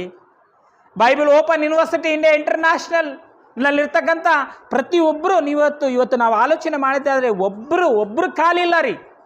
ಒಬ್ಬ ಪ್ರಿನ್ಸಿಪಲ್ನ ಮೊದಲುಗೊಂಡು, ಒಬ್ಬ ಅಡಿಷನಲ್ ಡಿಪ್ಯೂಟಿ ಡೈರೆಕ್ಟರ್ ಮೊದಲುಗೊಂಡು ಏನ್ರಿ ಡೈರೆಕ್ಟ್ರ್ವರೆಗೂ ಪ್ರತಿಯೊಬ್ಬರು ಖಾಲಿನೇ ಇಲ್ಲ. ಎಲ್ಲರೂ ಒಂದೊಂದು ಸಭೆ, ಒಂದೊಂದು ಗ್ರಾಮದಲ್ಲಿ, ಒಂದೊಂದು ಹಳ್ಳಿಯಲ್ಲಿ ಸಭೆಗಳನ್ನು ನಡೆಸ್ತಾ ಇದ್ದಾರೆ. ಯಾಕಂದರೆ ಸಂದೇಹ ಪಡುವಂಥ ಅವರಿಗೆ ಕರುಣೆಯನ್ನು ತೋರಿ ಬೆಂಕಿಯ ಬಾಯಿ ಒಳಗೆ ಬೆಳೆದ ಸ್ವಲ್ಪನಾದರೂ ರಕ್ಷಣೆ ಮಾಡಬೇಕು, ಸ್ವಲ್ಪ ಜನರನ್ನಾದರೂ ರಕ್ಷಣೆ ಮಾರ್ಗದಲ್ಲಿ ನಡೆಸಿ ದೇವರ ಸನ್ನಿಧಿಗೆ ನಡೆಸಬೇಕೆಂಬುವಂಥ ಆಲೋಚನೆ ಇವತ್ತಿನ ಕ್ರೈಸ್ತವರಿಗೆ ಇಲ್ಲ ರೀ. 4 ಗೋಡೆಯಲ್ಲಿ ಇದ್ರನ ಏನ್ರಿ ಹಲ್ಲೆಲೂಯಾ ಪ್ರಾರ್ಥನೆ, ಪ್ರಭುವ ಪ್ರಭುವ ಪ್ರಭುವ ಪ್ರಭುವ ಹಲ್ಲೆಲೂಯಾ ಪ್ರಭುವ ಪ್ರಭುವ ಏನ್ರಿ. ನನ್ನ ಹತ್ರ ಒಂದು ವಿಡಿಯೋ ಇದೆ ಪ್ರೇರೆ, ಹೊಸಾದ ಒಂದು ಸಿದ್ಧಾಂತನ ಬಂದಿದೆ. ಈಗ ಗೊತ್ತದ ನಿಮ್ಗೆ? ಒಂದು ಹೊಸ ಸಿದ್ಧಾಂತನ ತಂದರ. ಬೈಬಲ್ನಲ್ಲಿ ವಿಡಿಯೋ ಇದೆ, ಬೇಕಾದ್ರೆ ನೆಕ್ಸ್ಟ್ ಯಾವಾಗ ತೋರಿಸ್ತೇನೆ ರೀ. ನೀವಿಲ್ಲ ಈ ಪ್ರೇಯರ್ ಮುಗಿದ ಮೇಲೆ ನೋಡ್ರಿ, ತೋರಿಸ್ತೀನಿ. ದೀಕ್ಷಾ ಸ್ನಾನ ಹೇಗೆ ಕೊಡ್ತಾ ಇದ್ದೀರಿ? ಹೇಗೆ ಕೊಡ್ತಾ ಇದ್ದೀರಿ ದೀಕ್ಷಾ ಸ್ನಾನ? ಹೇಗೆ ಕೊಡ್ತಾಯಿದ್ರು ನಿಮ್ಮೆಲ್ಲರಿಗೆ ಗೊತ್ತಿದೆ. ಕೆಲವರು ನೀರಿನ ಕ್ಷಮಿಸಿ ಕೊಡೋದು ಏನ್ರಿ, ಕೆಲವರು ಹಿಂಗೆ ಕೈ ಇಟ್ಟು ಬುಡಕ್ಕೆ ಹಿಂಗೆ ಹೋಗ್ಬಿಟ್ರೆ ದೀಕ್ಷಾ ಸ್ನಾನ ತೊಗೊಂಡಂಗೆ, ಕೆಲವರು ಮುಣಗಿಸಿ ಇತ್ಯಾದಿ ರೀತಿಯಲ್ಲಿ ಈಗ ಒಂದು ಹೊಸ ಸಿಸ್ಟಮ್ ಬಂದಿದೆ ಪ್ರೇರೆ. ದೀಕ್ಷಾ ಸ್ನಾನ ಕೊಡೋದು ಹೇಗೆ ಅಂತಂದರೆ, ಅದು ವಿಡಿಯೋ ತೋರಿಸಿದ್ರೇ ನಿಮ್ಗೆ ಬೇಸ್ ಆಗ್ಬೋದು ಅನ್ಕೊಂತೀನಿ, ಆದರೆ ಸಮಯ ಇಲ್ಲ ಏನ್ರಿ. ಒಬ್ಬ ಬೋಧಕ ಒಂದು ಬೋಗಣೆಯಲ್ಲಿ ನೀರು ಇಟ್ಕೊಂಡನ್ರಿ, ಒಂದು ಪಾತ್ರೆಯಲ್ಲಿ ನೀರಿಟ್ಟುಕೊಂಡನ. ಅವ್ರು ಬರಬೇಕು, ಈ ನೀರು ತೊಗೊಂಡನ, ನೀರು ಹಾಕ್ಕೊಂಡನ. ಅದು ನಾವು ಉಳ್ತೀವಿ, ಬಾಯಿ ತೊಳ್ಕೊಂಡು ಹೆಂಗೆ ಉಳ್ತೀವಿ ರೀ ನೀರನ್ನ, ಹಂಗೆ ಉಳಿದ್ರೆ ದೀಕ್ಷಾ ಸ್ನಾನ ಅಂತ್ರಿ. ಅಂದರೆ ಎಂಥ ಸಿದ್ಧಾಂತನ! ಇಷ್ಟಕ್ಕೆ ಬೈಬಲು ಇದು ನಮ್ಮ ದೇಶದವ್ರು ಅಲ್ಲ ರೀ ಇದು ಮಾಡ್ತಾ ಇರೋದು. ಆ ಕಡೆ ಆಫ್ರಿಕಾ ದೇಶ ಕಡೆ, ವೆಸ್ಟ್ ಇಂಡೀಸ್ ದೇಶ ಕಡೆ ಇರಬೇಕ್ರಿ ಇದು. ಯಾವ ದೇಶಕ್ಕಾದ್ರೂ ಬೈಬಲ್ ಅರ್ಥ ಆಗಿದೆ ಅಂತಂದ್ರೆ ಇಲ್ಲ ರೀ. ಯಾವ ದೇಶಕ್ಕೂ ಕೂಡ ಬೈಬಲ್ ಅರ್ಥ ಆಗಿಲ್ಲ ರೀ. ಅಮೇರಿಕಾ ಅಂತೀರಾ, ಅಸಲು ಅರ್ಥ ಆಗಿಲ್ಲ ರೀ. ಇಂಗ್ಲೆಂಡ್ ದೇಶಕ್ಕಂತೀರ, ಇಲ್ಲ ರೀ. ಯಾವ ದೇಶಕ್ಕೂ ಕೂಡ ಬೈಬಲ್ ಸರಿಯಾಗಿ ಅರ್ಥ ಆಗಿಲ್ಲ. ಏನಾದರೂ ಬೈಬಲ್ ಸರಿಯಾಗಿ ಅರ್ಥ ಆಗಿದೆ ಅಂತಂದ್ರೆ ಅದು ನಮ್ಮ ದೇಶದಲ್ಲಿ ಇರ್ತಕ್ಕಂಥ ನಮ್ಮ ಆತ್ಮೀಯ ತಂದೆ ಆಗಿರ್ತಕ್ಕಂಥ ಜಯಶಾಲಿ ಪಿ.ಡಿ. ಸುಂದರ್ ಅವರಿಗೆ ಮಾತ್ರ ರೀ. ಅವರೇ ರೀ ಸತ್ಯನ ಏನ್ರಿ ಪರಲೋಕದ ಗುಟ್ಟನ್ನು ಅಂದಿನ ದಿನದಲ್ಲಿ ಯೇಸು ಕ್ರಿಸ್ತು ಅಪೋಸ್ತಲರಿಗೆ ತಿಳಿಸಿದ, ಅಪೋಸ್ತಲರು ಸರ್ವಲೋಕಕ್ಕೆ ತಿಳಿಸಿದರು. ಆ ಸರ್ವಲೋಕದಲ್ಲಿ ಕೂಡ ತಿಳ್ಕೊಂಡವ್ರು ಯಾರಾದರೂ ಇದ್ದಾರೆ ಅಂತಂದ್ರೆ ಅದು ಒಬ್ಬರು ನಮ್ಮ ಆತ್ಮೀಯ ತಂದೆ ಆಗಿರ್ತಕ್ಕಂಥ ಶ್ರೀ ಜಯಶಾಲಿ ಪಿ.ಡಿ. ಸುಂದರ್ ಅವರು. ಅವರೇ ಇವತ್ತು ನಮಗೆ ತಿಳಿಸಿದ್ದಾರೆ. ಆ ಒಂದು ಜ್ಞಾನದ ಮುಖಾಂತರನೇ ಇವತ್ತು ಅನೇಕ ಗ್ರಾಮಗಳಿಗೆ, ಅನೇಕ ಜನರಿಗೆ ಸುವಾರ್ತೆಯನ್ನು ಸಾರ್ತಾ ಇದ್ದೀವಿ ರೀ. ಇಲ್ಲಾಂದ್ರೂ ನಾವು ಕೂಡ ಏನ್ರಿ ಎಲ್ಲಿ ಬೇಕಲ್ಲಿ ಅದೇನಂತಾರಲ್ರಿ, ಯಾವ ಚರ್ಚ್ಗಳು ಹಲ್ಲೆಲೂಯಾ ಅನ್ಕಂತ ಕುಂದ್ರೋರಿ ನಾವು ಕೂಡ ಪ್ರೇರೆ. ನಿಜವಾಲ್ರಿ, ಕ್ರಿಸ್ತನು ಆಡಿದಂಥ ಮಾತಿನಲ್ಲಿ ಪರಮಾರ್ಥ ಯಾರಿಗೆ ಅರ್ಥ ಆಗಿದೆ ಹೇಳಿ? ಯಾರು ಅರ್ಥ ಮಾಡಿಕೊಳ್ತಾ ಇದ್ದಾರೆ ಹೇಳ್ರಿ? ಯೇಸ್ವಾಮಿ ಏನಂತೇಳಿ ನಾವು ಹೋದ್ರಿ, ಯೆರೂಸಲೇಮ ಸ್ತ್ರೀಯರೇ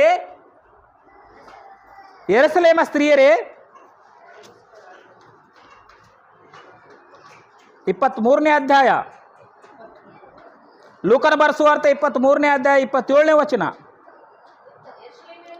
ಯೆರೂಸಲೇಮ ಸ್ತ್ರೀಯರೇ, ನನಗೋಸ್ಕರ ಅಳಬೇಡಿರಿ, ನಿಮಗೋಸ್ಕರವೂ ನಿಮ್ಮ ಮಕ್ಕಳಿಗೋಸ್ಕರವೂ ಅಳಿರಿ.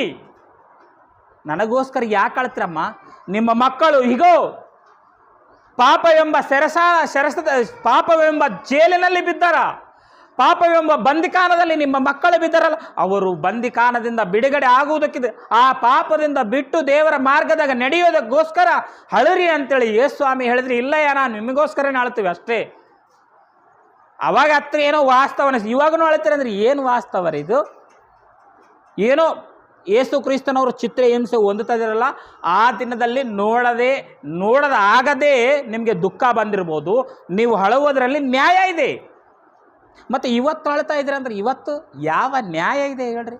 ಯಾವ ವಾಸ್ತವ ರೀ ಇವತ್ತು ಅಳ್ತಾ ಇದ್ರಿ ಅಂದ್ರೆ ನೀವು? ಒಂದು ವೇಳೆ ನೀವು ಅಳಬೇಕಾದ್ರೆ, ಒಂದು ವೇಳೆ ನಿಮಗೆ ಅಳುವಂಥ ಅಷ್ಟು ಇಚ್ಛೆ ಇದ್ದರೆ ಏನ್ರಿ, ಪಾಪಿಗೊಳಗೋಸ್ಕರ ಅಳರಿ. ನಿನ್ನ ಮಗ ಮಾರು ಮನಸ್ಸು ಒಂದುಗೋಸ್ಕರ ಅಳರಿ ಏನ್ರಿ. ನಿಮ್ಮ ಗಂಡಂದ್ರೆ ಏನಿದ್ರಲ್ಲ ಅವರು ಮಾರು ಮನಸ್ಸು ಒಂದುಗೋಸ್ಕರ ಅಳರಿ. ಅನೇಕ ಮಂದಿ ಇವತ್ತು ಬೆಂಕಿಯ ಬಾಯಿಗೆ ಬೀಳುವುದಕ್ಕೆ ಸಿದ್ಧರಾಗಿದ್ದಾರೆ. ಅನೇಕರು, ಪ್ರಪಂಚದಲ್ಲಿ ಅನೇಕರು ರೀ. 750 ಕೋಟಿ 850 ಕೋಟಿ ಜನಸಂಖ್ಯೆಯಲ್ಲಿ ಎಷ್ಟೋ ಜನ ಏನ್ರಿ ನರಕದ ಅಂಚಿನಲ್ಲಿ ನಿಂತಿದ್ದಾರೆ. ಅವರು ಕಾಪಾಡಬಡಲ್ಲ ಅಂತೇಳಿ ಕೇಸ ಅವ್ರಿಗೋಸ್ಕರ ಪ್ರಾರ್ಥಿಸ್ರಿ, ಅವ್ರಿಗೋಸ್ಕರ ಅಳರಿ. ಒಂದು ವೇಳೆ ಅಳಬೇಕಾದ್ರೆ ಯೇಸು ಸ್ವಾಮಿಗೋಸ್ಕರ ಅಳುವುದು ಎಷ್ಟರವರೆಗೂ ನ್ಯಾಯ ಏನ್ರಿ? ಇದು ಹೆಂಗಿರ್ತದೆ ಅಂತಂದರೆ, ಇದು ಹೆಂಗಿರ್ತದ ಪ್ರಿಯರೇ, ಬಹಳ ಬಾಧಕರವಾದಂಥ ವಿಷಯ ರೀ ಇದು. ಯೇಸು ಸ್ವಾಮಿ ಹೇಳಿದ ಮಾತನ್ನೇನು ಪಕ್ಕಕ್ಕಿಟ್ಟು ಆತನು ಯಾವುದು ಬೇಡ ಅಂದನೋ ಅದನ್ನೇ ಮಾಡುತ್ತಾ ಇರೋದು ಎಷ್ಟು ಬಾಧಕರವಾದ ವಿಷಯ. ದೇವರಿಗೆ ಒಂದು ಸಾರಿ ಆಲೋಚನೆ ಮಾಡ್ರಿ. ದೇವರಿಗೆ ಆಗಿರ್ಬೋದು, ಯೇಸು ಕ್ರಿಸ್ತನವರಿಗೆ ಆಗಿರ್ಬೋದು, ಎಷ್ಟು ಬಾಧಕರವಾದ ವಿಷಯ ರೀ ಇದು. ಈ ಸಮಾಜ ಬದಲಾವಣೆ ಹೊಂದಬೇಕಾಗಿದೆ. ಈ ಸಮಾಜದಲ್ಲಿರ್ತಕ್ಕಂಥ ಕ್ರೈಸ್ತವರು, ಪ್ರಾಮುಖ್ಯವಾಗಿ ಕ್ರೈಸ್ತವರು ಬದಲಾವಣೆ ಹೊಂದಕೋಗದ. ಆ ಕ್ರೈಸ್ತವರಲ್ಲಿರ್ತಕ್ಕಂಥ ಕ್ರೈಸ್ತನ ಬೋಧಕರು ಬದಲಾವಣೆ ಹೊಂದಬೇಕಾಗ್ಯದ. ಮುಖ್ಯವಾಗಿ ಬದಲಾವಣೆ ಒಂದು ಬೋಧ ಬದಲಾಗಬೇಕಾಗ್ಯದ. ಅಸಲ್ ಮೇನ್ ಬೋಧ ಬದಲಾಗಬೇಕಾಗ್ಯದ. ಸಿದ್ಧಾಂತಗಳನ್ನು ಬಿಟ್ಟು ಬಿಡಬೇಕು ಏನ್ರಿ. ಪೂರ್ವಿಕರ ಪಾರಂಪರೆ ಆಚಾರಗಳನ್ನೆಲ್ಲ ಸೈಡ್ಗಿಟ್ಟು ಬಿಡಬೇಕು. ಬೈಬಲ್ ಒಂದು ಸಿದ್ಧಾಂತವಿದೆ. ಬೈಬಲ್ ಒಂದು ಸಿದ್ಧಾಂತನ ನಮಗೆ ತಿಳಿಸ್ತದೆ. ಆ ಬೈಬಲ್ ಸಿದ್ಧಾಂತದ ಪ್ರಕಾರ ಈ ಮನುಷ್ಯ ಬದುಕಬೇಕಾಗ್ಯದ. ಆ ಸಿದ್ಧಾಂತನೇ ಪ್ರತಿಯೊಬ್ಬ ವಿಶ್ವಾಸಿಗಳಿಗೆ ತಿಳಿಸಬೇಕಾಗ್ಯದ. ಆತ್ಮೀಯರೇ, ತಿಳಿಸಬೇಕಾಗ್ಯದ ಪ್ರಿಯರೇ. ನೋಡ್ರಿ, ಒಂದು ಸಾರ್ತಿ ಇನ್ನೂ 7ನೇ ಮಾತಿನಲ್ಲಿ ಇನ್ನೊಂದು ಮಾತು, 3ನೇ ಮಾತು, ಯೋಹಾನನು ಬರೆದ ಸುವಾರ್ತೆ, ಯೋಹಾನನು ಬರೆದ ಸುವಾರ್ತೆ 19ನೇ ಅಧ್ಯಾಯ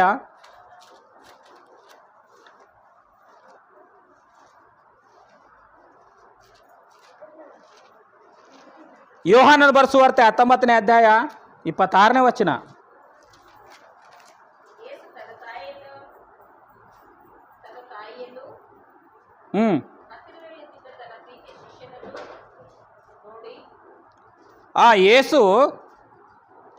ಯೇಸು ತನ್ನ ತಾಯಿಯನ್ನು ಹತ್ತಿರದಲ್ಲಿ ನಿಂತಿದ್ದ ತನ್ನ ಪ್ರೀತಿಯ ಶಿಷ್ಯನನ್ನು ನೋಡಿ ತಾಯಿಗೆ, ಅಮ್ಮ, ಇಗೋ ನಿನ್ನ ಮಗನು ಎಂದು ಹೇಳಿ, ತರುವಾಯವು ಆ ಶಿಷ್ಯನಿಗೆ, ಇಗೋ ನಿನ್ನ ತಾಯಿ ಎಂದು ಹೇಳಿದನು. ಏನ್ರಿ, ಇದು ಒಂದು 7ನೇ ಮಾತಿನಲ್ಲಿ ಇದೊಂದು ಮಾತು ಪ್ರಿಯರೇ. 3ನೇ ಮಾತಿದು ಯಾವುದು ಇದು ಅಂತಂದರೆ, ಅಂದಿನ ದಿನದಲ್ಲಿ ಏನ್ರಿ, ಅಂದಿನ ದಿನದಲ್ಲಿ ಯೇಸು ಕ್ರಿಸ್ತನನ್ನು ಸಿಲುಬೆಯ ಮೇಲೆ ಹಾಕಿದಾಗ ಯೇಸು ಕ್ರಿಸ್ತನನ್ನು ನೋಡುವುದಕ್ಕೆ ತಾಯಿ ಬಂದಿರ್ತಾಳ ಪ್ರಿಯರೇ. ಯೇಸು ಕ್ರಿಸ್ತನನ್ನು ನೋಡೋದಕ್ಕೆ ತಾಯಿ ಬಂದಾಗ ಆ ತಾಯಿ ಹೇಗೆ ಅಲ್ಲಿಗೆ ಬಂದಳೋ, ಇದೊಂದು ದೊಡ್ಡ ಸಬ್ಜೆಕ್ಟ್ ಇದೆ. ನಿಮ್ಗೆ ಅನೇಕ ಸಾರಿ ನಿಮಗೆ ಗೊತ್ತಿದೆ ಕೂಡ ಈ ಸಬ್ಜೆಕ್ಟು ಏನ್ರಿ. ಕ್ರಿಸ್ತನು ಕನ್ನಂದಕ್ಕೂ ಕಣ್ಣೀರೇನ, ಆ ಸಬ್ಜೆಕ್ಟ್ನಲ್ಲಿ ಇದ್ರ ವಿವರಣೆ ಬರ್ತದೆ ಪ್ರಿಯರೇ. ಆಕಿ ಯಾಕೆ ಅಲ್ಲಿಗೆ ಯೇಸು ಸ್ವಾಮಿ ಹತ್ರ ಬಂದಳು, ಯೇಸು ಸ್ವಾಮಿ ಯಾಕೆ ಅಲ್ಲಿ ಶಿಷ್ಯನಾದ ಯೋಹಾನನಿಗಲ್ರಿ ಒಪ್ಸೋದು, ಯಾಕೆ ಅಲ್ಲಿಗೆ ಬಂದಳು ಆ ತಾಯಿನ ಯೇಸು ಸ್ವಾಮಿ ಯೋಹಾನನಿಗೆ, ತನ್ನ ಪ್ರಿಯನಾದ ಶಿಷ್ಯನಿಗೆ ಯಾಕೆ ಒಪ್ಪಿಸಿದ ಏನ್ರಿ. ಯೇಸು ಸ್ವಾಮಿಗೆ ತಮ್ಮಂದಿರಿಲ್ವಾ? ಐದಾರ ಇಲ್ಲ ರೀ, ಐದಾರ ಇಲ್ಲ. ಏಸೇಪನು ಇದ್ದಾನೆ ಇಲ್ಲ ರೀ, ಗಂಡ ಅದ ಮರಿಯಾಳ ಗಂಡ ಏಸೇಪನು ಇದ್ದಾನೆ. ಏಸೇಪನಿಗೆ ಇನ್ನೂ ಮಕ್ಕಳಿದ್ದಾರೆ, ಸ್ತ್ರೀಯರಿದ್ದಾರೆ ಮತ್ತು ಪುರುಷರು ಇದ್ದಾರೆ. ಮಕ್ಕಳಿದ್ರೂ ಕೂಡ ಮತ್ತು ಯೇಸು ಸ್ವಾಮಿ ಈಕೆಯನ್ನು ಈತನಿಗೆ ಒಪ್ಪಿಸ್ತಾ ಇದ್ದಾನೆ ಅಂತಂದರೆ ಅಲ್ಲಿ ಒಂದು ರಹಸ್ಯ ಇದೆ, ಒಂದು ಅರ್ಥ ಇದೆ.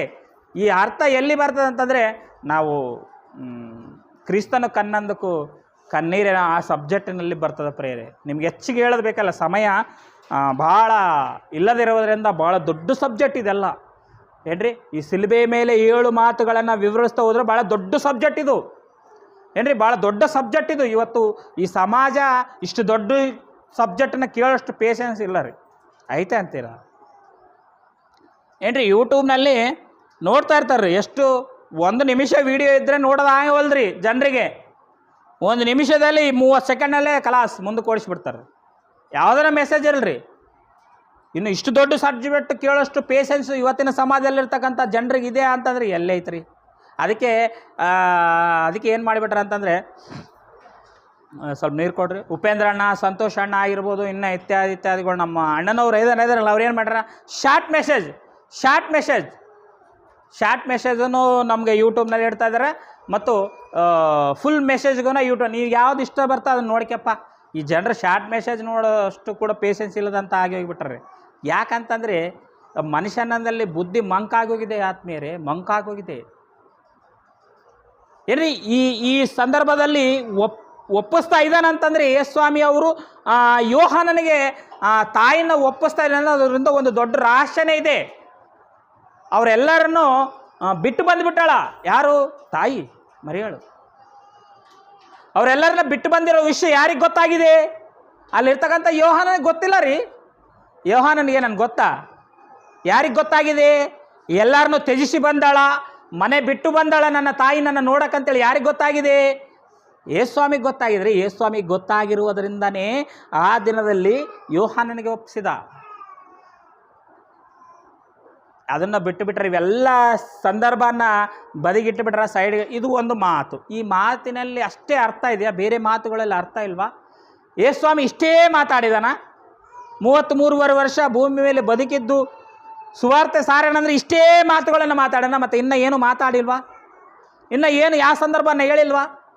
ಇನ್ನು ಯಾವ ವಿಷಯನ ತಿಳಿಸಿಲ್ವಾ ಆತನು? ಆಲೋಚನೆ ಮಾಡಿರಿ. ಒಂದು ಸರ್ತಿ ನೋಡ್ರಿ ಪ್ರಿಯರೇ, ಒಂದು ಸರ್ತಿ ನೋಡ್ರಿ. ಲೂಕನ ಬರೆಸುವಾರ್ತೆ 22ನೇ ಅಧ್ಯಾಯ ಒಂದು ಸರ್ತಿ ನೋಡ್ರಿ. ಲೂಕನ ಬರೆಸುವಾರ್ತೆ 22ನೇ ಅಧ್ಯಾಯ.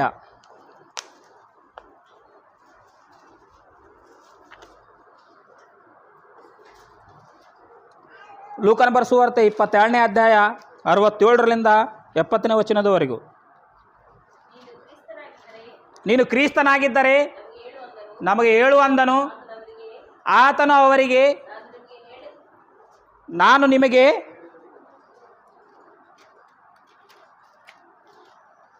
ಲೂಕನ ಬರೆಸುವಾರ್ತೆ 22ನೇ ಅಧ್ಯಾಯ 67ನೇ ವಚನ. ನಾನು ನಿಮಗೆ ಹೇಳಿದರೆ ನಂಬುವುದಿಲ್ಲ. ನಾನು ನಿಮ್ಮನ್ನು ಏನಾದರೂ ಕೇಳಿದರೆ ಉತ್ತರ ಕೊಡುವುದಿಲ್ಲ. ಆದರೆ ಇಂದಿನಿಂದ ಮನುಷ್ಯಕುಮಾರನು, ಯಾವುದು ಓದ್ತಾ ಇದ್ದೀರಮ್ಮ ನೀವು? 22ನೇ ಅಧ್ಯಾಯ 67ನೇ ವಚನ. ನೀನು ಕ್ರಿಸ್ತನಾಗಿದ್ದರೆ ನಮಗೆ ಹೇಳು. ಹೋದ್ರ. ಮನುಷ್ಯಕುಮಾರನು ಸರ್ವಶಕ್ತನಾದ ದೇವರ ಬಲಗಡೆಯಲ್ಲಿ ಆಸೀನನಾಗಿರುವನು ಎಂದು ಹೇಳಿದನು. ಆಗ ಎಲ್ಲರೂ, ಹಾಗಾದರೆ ನೀನು ದೇವರ ಕುಮಾರನು ಎಂದು ಕೇಳಲು ಆತನು ಅವರಿಗೆ, ನನ್ನನ್ನು ಅವನೇ ಎಂದು ನೀವೇ ಹೇಳಿದ್ದೀರಲ್ಲ ಎಂದು ಹೇಳಿದನು. ಏನ್ರಿ? ಅದಕ್ಕೆ ಅವರು, ನಮಗೆ ಸಾಕ್ಷಿ ಇನ್ನು ಯಾತಕ್ಕೆ ಬೇಕು? ನಾವೇ ಇವನ ಬಾಯಿಂದ ಕೇಳಿದ್ದೇವಲ್ಲ. ಯೇಸುಸ್ವಾಮಿನೇ ಹೇಳಿದಾನೆ, ಇನ್ನು ನಮಗೆ ಯಾಕೆ ಬೇಕು ಸಾಕ್ಷಿ? ಏನ್ರಿ? ಈ ಸಂದರ್ಭನ ಯಾರು ಹೇಳಕ್ಕಿಲ್ಲ ರೀ. ಏನ್ರಿ? ಈ ಸಂದರ್ಭನ ಬೋಧ ಮಾಡೋದು ನೋಡ್ರಿ ನೀವು. ಯಾವ ಬೋಧಕನ ಮಾಡ್ತಾನೆ ಬೋಧ? ಇಲ್ಲ ರೀ. ಯಾವಾಗಲೂ ಬೋಧ ಮಾಡೋದನ್ನು ನಾವು ನೋಡಿವಿ ಪ್ರೇರೆ. ಪ್ರಭುವ ನಮಗೆ ಅದು ಕೊಡು, ಪ್ರಭುವ ನಮಗೆ ಅದಿಲ್ಲ, ಪ್ರಭು ಒಂದು ಲೀಸ್ಟೇ ಮಾಡ್ಕೊಂಡಿರ್ತಾರೆ ರೀ. ಒಂದು ಲೀಸ್ಟೇ ಏನ್ರಿ? ಪ್ರಭುನ ಏನು ಕೇಳಬೇಕೋ ಸರಿಯಾಗಿ ಕೇಳುವಂಥದ್ದನ್ನೇ ಗೊತ್ತಿಲ್ಲ ರೀ ಇವತ್ತು ಈ ಸಮಾಜದಲ್ಲಿರ್ತಕ್ಕಂಥ ಕ್ರೈಸ್ತ. ಏನು ಕೇಳಬೇಕು ಕೇಳಂತೇಳಣ ಯೇಸುಸ್ವಾಮಿ. ಏನು ಕೇಳಂತೇಳಣ? ಯಾವನಿಗೆ ಆದ್ರೂ ಜ್ಞಾನ ಕಡಿಮೆ ಆಗಿದ್ರೆ ಜ್ಞಾನ ಕೇಳಂತ ಹೇಳೋಣ. ಇವ್ರು ಜ್ಞಾನ ಕೇಳಂಗಿಲ್ಲ ರೀ. ಅಯ್ಯ ನಮಗೆ ಊಟಕ್ಕಿಲ್ಲ, ರೈಸ್ ಕೊಡು. ಅಯ್ಯ ನನ್ನ ಮಗಳಿಗೆ ಮದುವೆ ಆಗುವಲ್ದು, ಗಂಡ ಹುಡುಕು. ಅಯ್ಯ ನನ್ನ ಮಗಳಿಗೆ ಪಾಸಾಗುವಳ್ಳು, ಪಾಸಾಗಂಗೆ ಮಾಡು. ಇವ ಕೇಳವು. ಯಪ್ಪ ಏನ್ರಿ ಅಸಲು ಏನು ಕೇಳ್ಬೇಕು ಏನ್ರಿ? ಬಂಗಾರ ದಾನ ಮಾಡೋಂಥ ತನಗೆ ಓಕೆಸಿ ನನಗೆ ಬಂಗಾರ ಬೇಡಯ್ಯ, ₹1 ಕೊಡ ಅಂತ ಕೇಳ್ದಂಗೆ ಇರ್ತದ್ರಿ. ಅದು ನಿಜ ಏನ್ರಿ? ಖರೆ ಹಂಗೆ ಅದಲ್ರಿ. ದೇವರು ಬಂಗಾರಕ್ಕಿಂತ ಮೇಲಾದಂಥ ಪರಲೋಕ ಕೊಡ್ತಂತ. ದೇವ್ರು ಅಂದರೆ ನಮಗೆ ಪರಲೋಕ ಬೇಡಯ್ಯ, ಚೀಪ್ ಕೊಡು, ನಮ್ಗೆ ಚೀಪ್ ಆದಿದ್ದು ಇಲ್ಲೇ ಭೂಮಿ ಮೇಲೆ ಬದುಕಕ್ಕೆ ಸ್ವಲ್ಪ ಸುಖ ಕೊಡು. ಅದು ವರ್ಷಾನುಗಟ್ಲೆ, ಸಾವಿರಾರು ವರ್ಷಾನುಗಟ್ಲೆ, ಕೋಟಾನು ಕೋಟ್ಲಿ ವರ್ಷಾನುಗಟ್ಲೆ ಸುಖ ಕೊಡ್ತೀನಿ, ಬರ್ರಮ್ಮ ಬರ್ರಪ್ಪ ಅಂದ್ರೆ ಬೇಡಯ್ಯ. ನಮಗೆ ಸಾಕು 60 ವರ್ಷ ಸುಖ ಕೊಡು ಸಾಕು, ಉಳಿದೆಲ್ಲ ನರಕದಾಗೆ ನಾವು ಏನ್ರಿ. ಎಷ್ಟು ಅಮಾಯಕರು, ಎಷ್ಟು ಅಲ್ಪ ಜ್ಞಾನಿಗಳು ಈ ಸಮಾಜ. ಒಂದು ಸರ್ತಿ ಆಲೋಚನೆ ಮಾಡ್ರಿ. ಏನು ಕೇಳಬೇಕು, ಅಸಲು ಏನು ಕೇಳಬೇಕು ಏನು ಕೇಳಬಾರ್ದೋ ಗೊತ್ತಿಲ್ಲ ನೋಡ್ರಿ ಇವ್ರಿಗೆ. ಒಬ್ಬಾಕಿ ಸಾಕ್ಷಿ ಹೇಳ್ತಾ ಇದ್ದಾರೆ ಪ್ರಿಯರೇ, ವಿಡಿಯೋದಲ್ಲಿದೆ. ಆಕಿನ ಹೆಸರು ಏನೋ ಇದೆ ಪ್ರಿಯರೇ, ಏನ್ರಿ ಚೆನ್ನಾಗಿ ಹಾಡುಗಳನ್ನು ಆಡ್ಯಾಳ ಪ್ರಿಯರೇ. ಆಕಿನ ಹೆಸರು ಏನೋ ಇದೆ, ನಾವು ಯೂಟ್ಯೂಬ್ನಲ್ಲಿ ನೋಡ್ತೀವಿ. ಆಕಿನ ಹಾಡುಗಳು ಭಾಳ ಹಾಡುಗಳು ಆಡ್ಯಾಳ ಪ್ರಿಯರೇ, ಭಾಳ ಚೆನ್ನಾಗಿ ಹಾಡುಗಳನ್ನು ಆಡ್ತಾಳ ಪ್ರಿಯರೇ. ಈ ಏನು ಮಾಡಿಬಿಟ್ಟಾಳಂತಂದರೆ, ಈ ಹಾಡುಗಳನ್ನು ಹಾಡುತ್ತಾ ಈ ಹೆಣ್ಮಕ್ಳಿಗೆ ಹೆಂಗಿರ್ತದೆ ಅಂದರೆ ಭಾಳ ಪ್ಯಾಷನ್ ಇರ್ತದೆ ಪ್ರಿಯರೇ. ಮಸ್ತು ರೆಡಿಯಾಗಿ ಹೋಗಿ ಆ ಹಾಡುಗಳನ್ನು ಆ ಯೂಟ್ಯೂಬ್ನಲ್ಲಿ ಚೆನ್ನಾಗಿ ಹಾಡ್ತಾಳೆ. ಹಾಡುಗಳಲ್ಲಿ ಏನು ತಪ್ಪಿಲ್ಲ ರೀ. ಆದರೆ ಆ ಹಾಡುತ್ತಾ ಅದರಲ್ಲಿ ಮುನಿಗಿ ಅದರಲ್ಲಿ ಇದು ಮಾಡಿ ಏನು ಮಾಡಿಬಿಟ್ಟಾಳೆ ಅಂತಂದರೆ ಗಂಡನ್ನ ಮಕ್ಕಳನ್ನ ಮರ್ತು ಬಿಟ್ಟಾಳ್ರಿ. ನಿಜ ರೀ. ಆಗಿನ ಸಾಕ್ಷಿ ಇದೆ. ನೀವು ಒಂದು ವೇಳೆ ಆಕಿನ ಹೆಸರು ಯೂಟ್ಯೂಬ್ನಲ್ಲಿ ಹೊಡೆದ್ರೆ ಗೊತ್ತಾಗ್ತದೆ ಬರೀ ಏನು ಮಾಡ್ಯಾಳ ಅಂತಂದರೆ, ಆ ಒಂದು ಗುಂಗಿನಲ್ಲಿ ಆ ಒಂದು ಇದರಲ್ಲಿ ಗಂಡನ್ನ ಹೆಣ್ತಿನ ಮರ್ತು ಬಿಟ್ಟಾಳ್ರಿ. ಮತ್ತು ಗಂಡ ಈ ಸುಮ್ಮನೆ ಇರ್ತಾನ? ಹೇಳ್ರಿ ನೋಡ್ತಾನ. ಭಕ್ತಿಲಿಂದ ನೀನು ಚರ್ಚ್ಗೆ ಹೋಗ್ತೀನಿ ಅಂದ್ರೆ ಓಯ್ ಬಾಮ್ಮ ಅಂತಾನ. ನಾನೊಂದು ಯೂಟ್ಯೂಬ್ನಲ್ಲಿ ಸಾಂಗ್ಗಳು ಮಾಡಮ್ಮ ಅಂತಾನೆ, ಬೇಡ ಅನ್ನಂಗಿಲ್ಲ. ಮತ್ತು ಆತನ ಯಾರು ನೋಡ್ಕೋಬೇಕ್ರಿ? ಆತನ ಯೋಗಕ್ಷೇಮನ ಯಾರು ನೋಡ್ಕೋಬೇಕ್ರಿ ಪ್ರಿಯರೇ? ಈಕಿ ಎಲ್ಲಿಂದ ಎಲ್ಲಿಗೆ ತಂದಿಟ್ಟಾಳೋ ಆ ಯೂಟ್ಯೂಬ್ನಲ್ಲಿ ಆಕೆ ಸಾಕ್ಷಿ ನೋಡಿದ್ರೆ ನಿಮಗೆ ಗೊತ್ತಾಗ್ತದೆ ರೀ, ಎಲ್ಲಿಂದ ಎಲ್ಲಿಗೆ ತಂದಿಟ್ಟ. ಮತ್ತು ಅವ್ನ ಗಂಡ ಏನು ಮಾಡ್ತಾನೆ ರೀ, ಬ್ಯಾಸರು ಬಂದು ಏನು ಮಾಡಿಬಿಟ್ರೆ ಆಕೆನ ಬಿಟ್ಬಿಟ್ಟ. ಅವಾಗ ಆಕಿ ಗಂಡ ಬಿಡ್ತಾನಂತೇಳಿ ದೇವ್ರಿಗೆ ಯಾವಾಗೋ ಗೊತ್ತಿತ್ತಂತ್ರಿ. ಏನ್ರಿ, ಈಕಿ ಗಂಡ ಬಿಡೋದ ತಕ್ಷಣವೇ ಒಂದು ಲೀಸ್ಟ್ ಮಾಡ್ಕೊಂಡ್ಲಂತ್ರಿ, ಒಂದು ಲೀಸ್ಟೇ ಮಾಡ್ಕೊಂಡಳಂತ್ರಿ. ಏನಂತ? ದೇವ್ರಿಗೆ ನಾನು ಏನೇನು ಕೇಳ್ಕೋಬೇಕು, ಮನೆ ಇಲ್ಲ ಮನೆ ಕೊಡು ದೇವ್ರಿ, ಗಂಡ ಬಿಟ್ಟೋಗ್ಯಾನ, ಮತ್ತು ಈಗ ನನ್ನ ಪರಿಸ್ಥಿತಿ ಹೆಂಗ ದೇವ್ರಿ, ನಾನು ಹಿಂಗೆ ಇನ್ನಲ್ಲಿ ಬೆಳಿಬೇಕಂದ್ರೆ ಒಂದು ಲೀಸ್ಟ್ ಮಾಡ್ಕೊಂಡು ಪ್ರಾರ್ಥನೆ ಮಾಡಿದಂತ ದೇವ್ರು ಬೆಳಕರಷ್ಟಿಗೆ ಅವೆಲ್ಲವನ್ನು ಕೊಟ್ಬಿಟ್ನಂತ್ರಿ. ಏನ್ರಿ, ದೇವರಿಗೆ ಏನು ಕೇಳಬೇಕು, ಏನು ಮಾಡಬೇಕು, ಅಸಲು ನೀವು ಯಾವ ರೀತಿಯಲ್ಲಿ ಬದುಕಬೇಕು, ಸ್ತ್ರೀಯರು ಯಾವ ರೀತಿಯಲ್ಲಿ ಬದುಕಬೇಕು, ಪುರುಷರು ಯಾವ ರೀತಿಯಲ್ಲಿ ದೇವರಲ್ಲಿ ಬದುಕಬೇಕು. ಏನ್ರಿ, ಮೊದಲು ದೇವ್ರು ಏನಂತೇಳ ಸ್ತ್ರೀಯರಿಗೆ ಗೃಹ ಪರಿಪಾಲನೆಯಲ್ಲಿ ಏನ್ರಿ, ಜ್ಞಾನವಂತಳಾದ ಸ್ತ್ರೀ ತನ್ನ ಮನೆಯನ್ನು ಕಟ್ಟಿಕೊಳ್ಳುವಳಂತ, ತನ್ನ ಮನೆಯನ್ನು ಚೊಕ್ಕವಾಗಿ ಕಟ್ಟಿಕೊಳ್ಳುವಳಂತ. ಅಜ್ಞಾನವಂತ ಸ್ತ್ರೀ ಏನು ಮಾಡ್ತಾಳಂತ್ರಿ, ಈಕಿನಂಗೆ ನೋಡ್ರಿ, ಈಕಿನಂಗೆ. ಮತ್ತೆ ಈ ಒಂದು ಮತ್ತಿನಲ್ಲಿ ಹೋಗಿ ಈ ಒಂದು ಗುಂಗಿನಲ್ಲಿ ಹೋಗಿ ಏನು ಮಾಡಿಕೊಂಡ್ರಲ್ಲಿ ಗಂಡನಕ್ಕೆ ದೂರ ಮಾಡಿಕೊಳ್ಳ. ಬೈಬಲ್ ಏನು ಹೇಳ್ತದ? ನಿನ್ನ ಪ್ರವರ್ತನೆ ಮುಖಾಂತರವಾಗಿ ವಾಕ್ಯೋಪದೇಶವಿಲ್ಲದೆ ನಿನ್ನ ಗಂಡನ ನೀನು ದೇವರ ಮಾರ್ಗದಲ್ಲಿ ನಡೆಸಂತ ವಾಕ್ಯ ಹೇಳಿದ್ರೆ, ಆ ವಾಕ್ಯನ್ನೇ ಮುಂದಿಟ್ಕೊಂಡು ಆ ವಾಕ್ಯದಿಂದನೇ ಈಕಿ ಗಂಡನಿಗೆ ಇಸಿಗೆ ತಂದು ಕೇಸಿ ಗಂಡನ ಬಿಡ. ಏನು ವಾಕ್ಯಕ್ಕೆ ವಿರುದ್ಧವಾಗಿ ಪ್ರತಿಯೊಬ್ಬರು ನಡೆಯೋದು ಹೆಂಗಂತಂದ್ರೆ, ವಾಕ್ಯಕ್ಕೆ ಅಪೋಸಿಟ್ ವಿರುದ್ಧವಾಗಿ ವಾಕ್ಯ ಒಂದು ಹೇಳ್ತಿರ್ತಾರೆ, ಇವ್ರು ಒಂದು ಹೇಳ್ತಾರೆ, ಮತ್ತು ಅದನ್ನು ಸಮರ್ಥಿಸ್ಕೊಳ್ತಾರೆ. ನಾವು ವಾಕ್ಯ ಪ್ರಕಾರ ಇದ್ದೀವಿ, ನಾವು ಹೇಳುವುದೇ ಕರೆಕ್ಟು, ನಮ್ಮ ಸಿದ್ಧಾಂತನೇ ರೈಟು.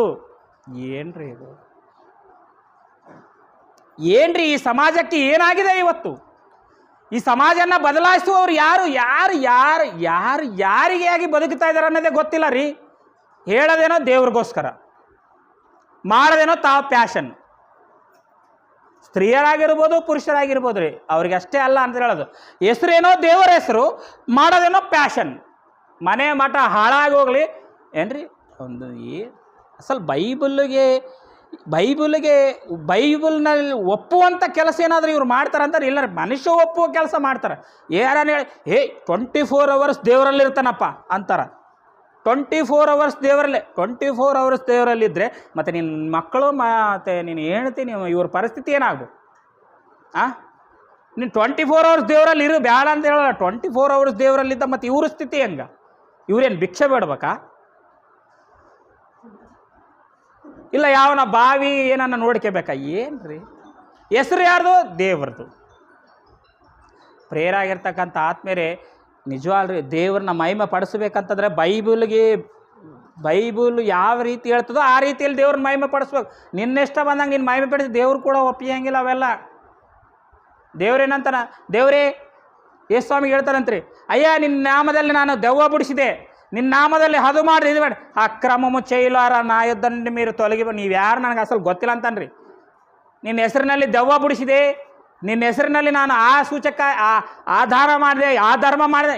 ನೀವು ಯಾರು ನನಗೆ ಗೊತ್ತಿಲ್ಲ, ಅಸಲು ಹೋಗ್ಬಿಡ್ರ, ನಿನ್ನ ತೊಲಿಬಿಡ್ರ ಅಂತ ಯೇಸು ಸ್ವಾಮಿ ಗೊತ್ತಾ?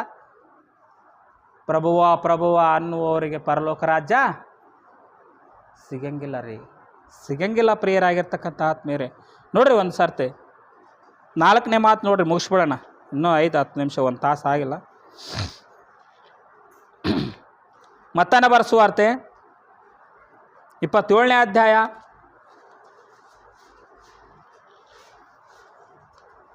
46ನೇ ವಚನ. ಮತ್ತಾನ ಬರೆಸುವಾರ್ತೆ 27ನೇ ಅಧ್ಯಾಯ. ಸುಮಾರು 3 ಗಂಟೆಗೆ ಯೇಸು ಏಲಿ ಏಲಿ ಲಾಮಾ ಸಬಕ್ತಾನಿ, ಅಂದರೆ ನನ್ನ ದೇವರೇ ನನ್ನ ದೇವರೇ ಯಾಕೆ ನನ್ನನ್ನು ಕೈಬಿಟ್ಟಿ ಮಹಾಧ್ವನಿಯಿಂದ ಕೂಗಿದನು. ದೇವರೇ ದೇವರೇ ನನ್ನ ದೇವರೇ ನನ್ನ ದೇವರೇ ಏಕೆ ನನ್ನ ಕೈ ಬಿಟ್ಟಿ ಎಂದು ಮಹಾಧ್ವನಿಯಿಂದ ಕೂಗಿದನು. ಅಲ್ಲಿ ನಿಂತಿದ್ದವರಲ್ಲಿ ಕೆಲವರು ಅದನ್ನು ಕೇಳಿ ಇವರು ಏಲೇನನ್ನು ಕರೆಯುತ್ತಾನೆ. ನೋಡ್ರಿ ಎಷ್ಟು ಶತಮೂರ್ಖ ಇದ್ದಾರೆ ಅಂತೀರಿ ಜನರು. ಏನನ್ನ ಜ್ಞಾನ ಐತ್ರಿ ಅಸಲ್ ನಿಜವಲ್ರಿ. ಇವತ್ತಿನ ಸಮಾಜ ಬೋಧಕನ ಒಂದು ಬೋಧ ಮಾಡ್ತಿದ್ರೆ ಅವ್ರು ಒಂದು ಅರ್ಥ ಮಾಡ್ಕೊಂಬಿಡ್ತಾರೆ, ಅದೇ ಕರೆಕ್ಟು. ಈತ ಇದ್ರ ಸಲುವಾಗಿ ಹೇಳ್ಯಾನ, ಇಲ್ಲಾಂದ್ರೆ ಅಲ್ಲಿ ಯೇಸು ಸ್ವಾಮಿ ಏನೋ ಬರಿತಿದ್ರ ಅಂದ್ರೆ ಪಾಪಗಳು ಬರ್ತಿದ್ನ ಅಂತೇಳಿ ಬೋಧ ಮಾಡಿದಷ್ಟು ಮಂದಿ ಬೋಧಕರು ಐದಾರ್ರಿ. ಆಯ್ತಾ ಏಲೇನು ಕರೆಯಕ್ಕೆ ಹಚ್ಚನೇನು? ಏಲೇನಕ್ಕಿಂತ ದೊಡ್ಡ ಆತನ ಯೇಸು ಸ್ವಾಮಿ ಎಂಬುದು ಅರಿವು ಐತಂತೀರಿ ಅವ್ರಿಗೆ? ಐತಂತೀರ? ಎಲ್ಲ ಐತಿ.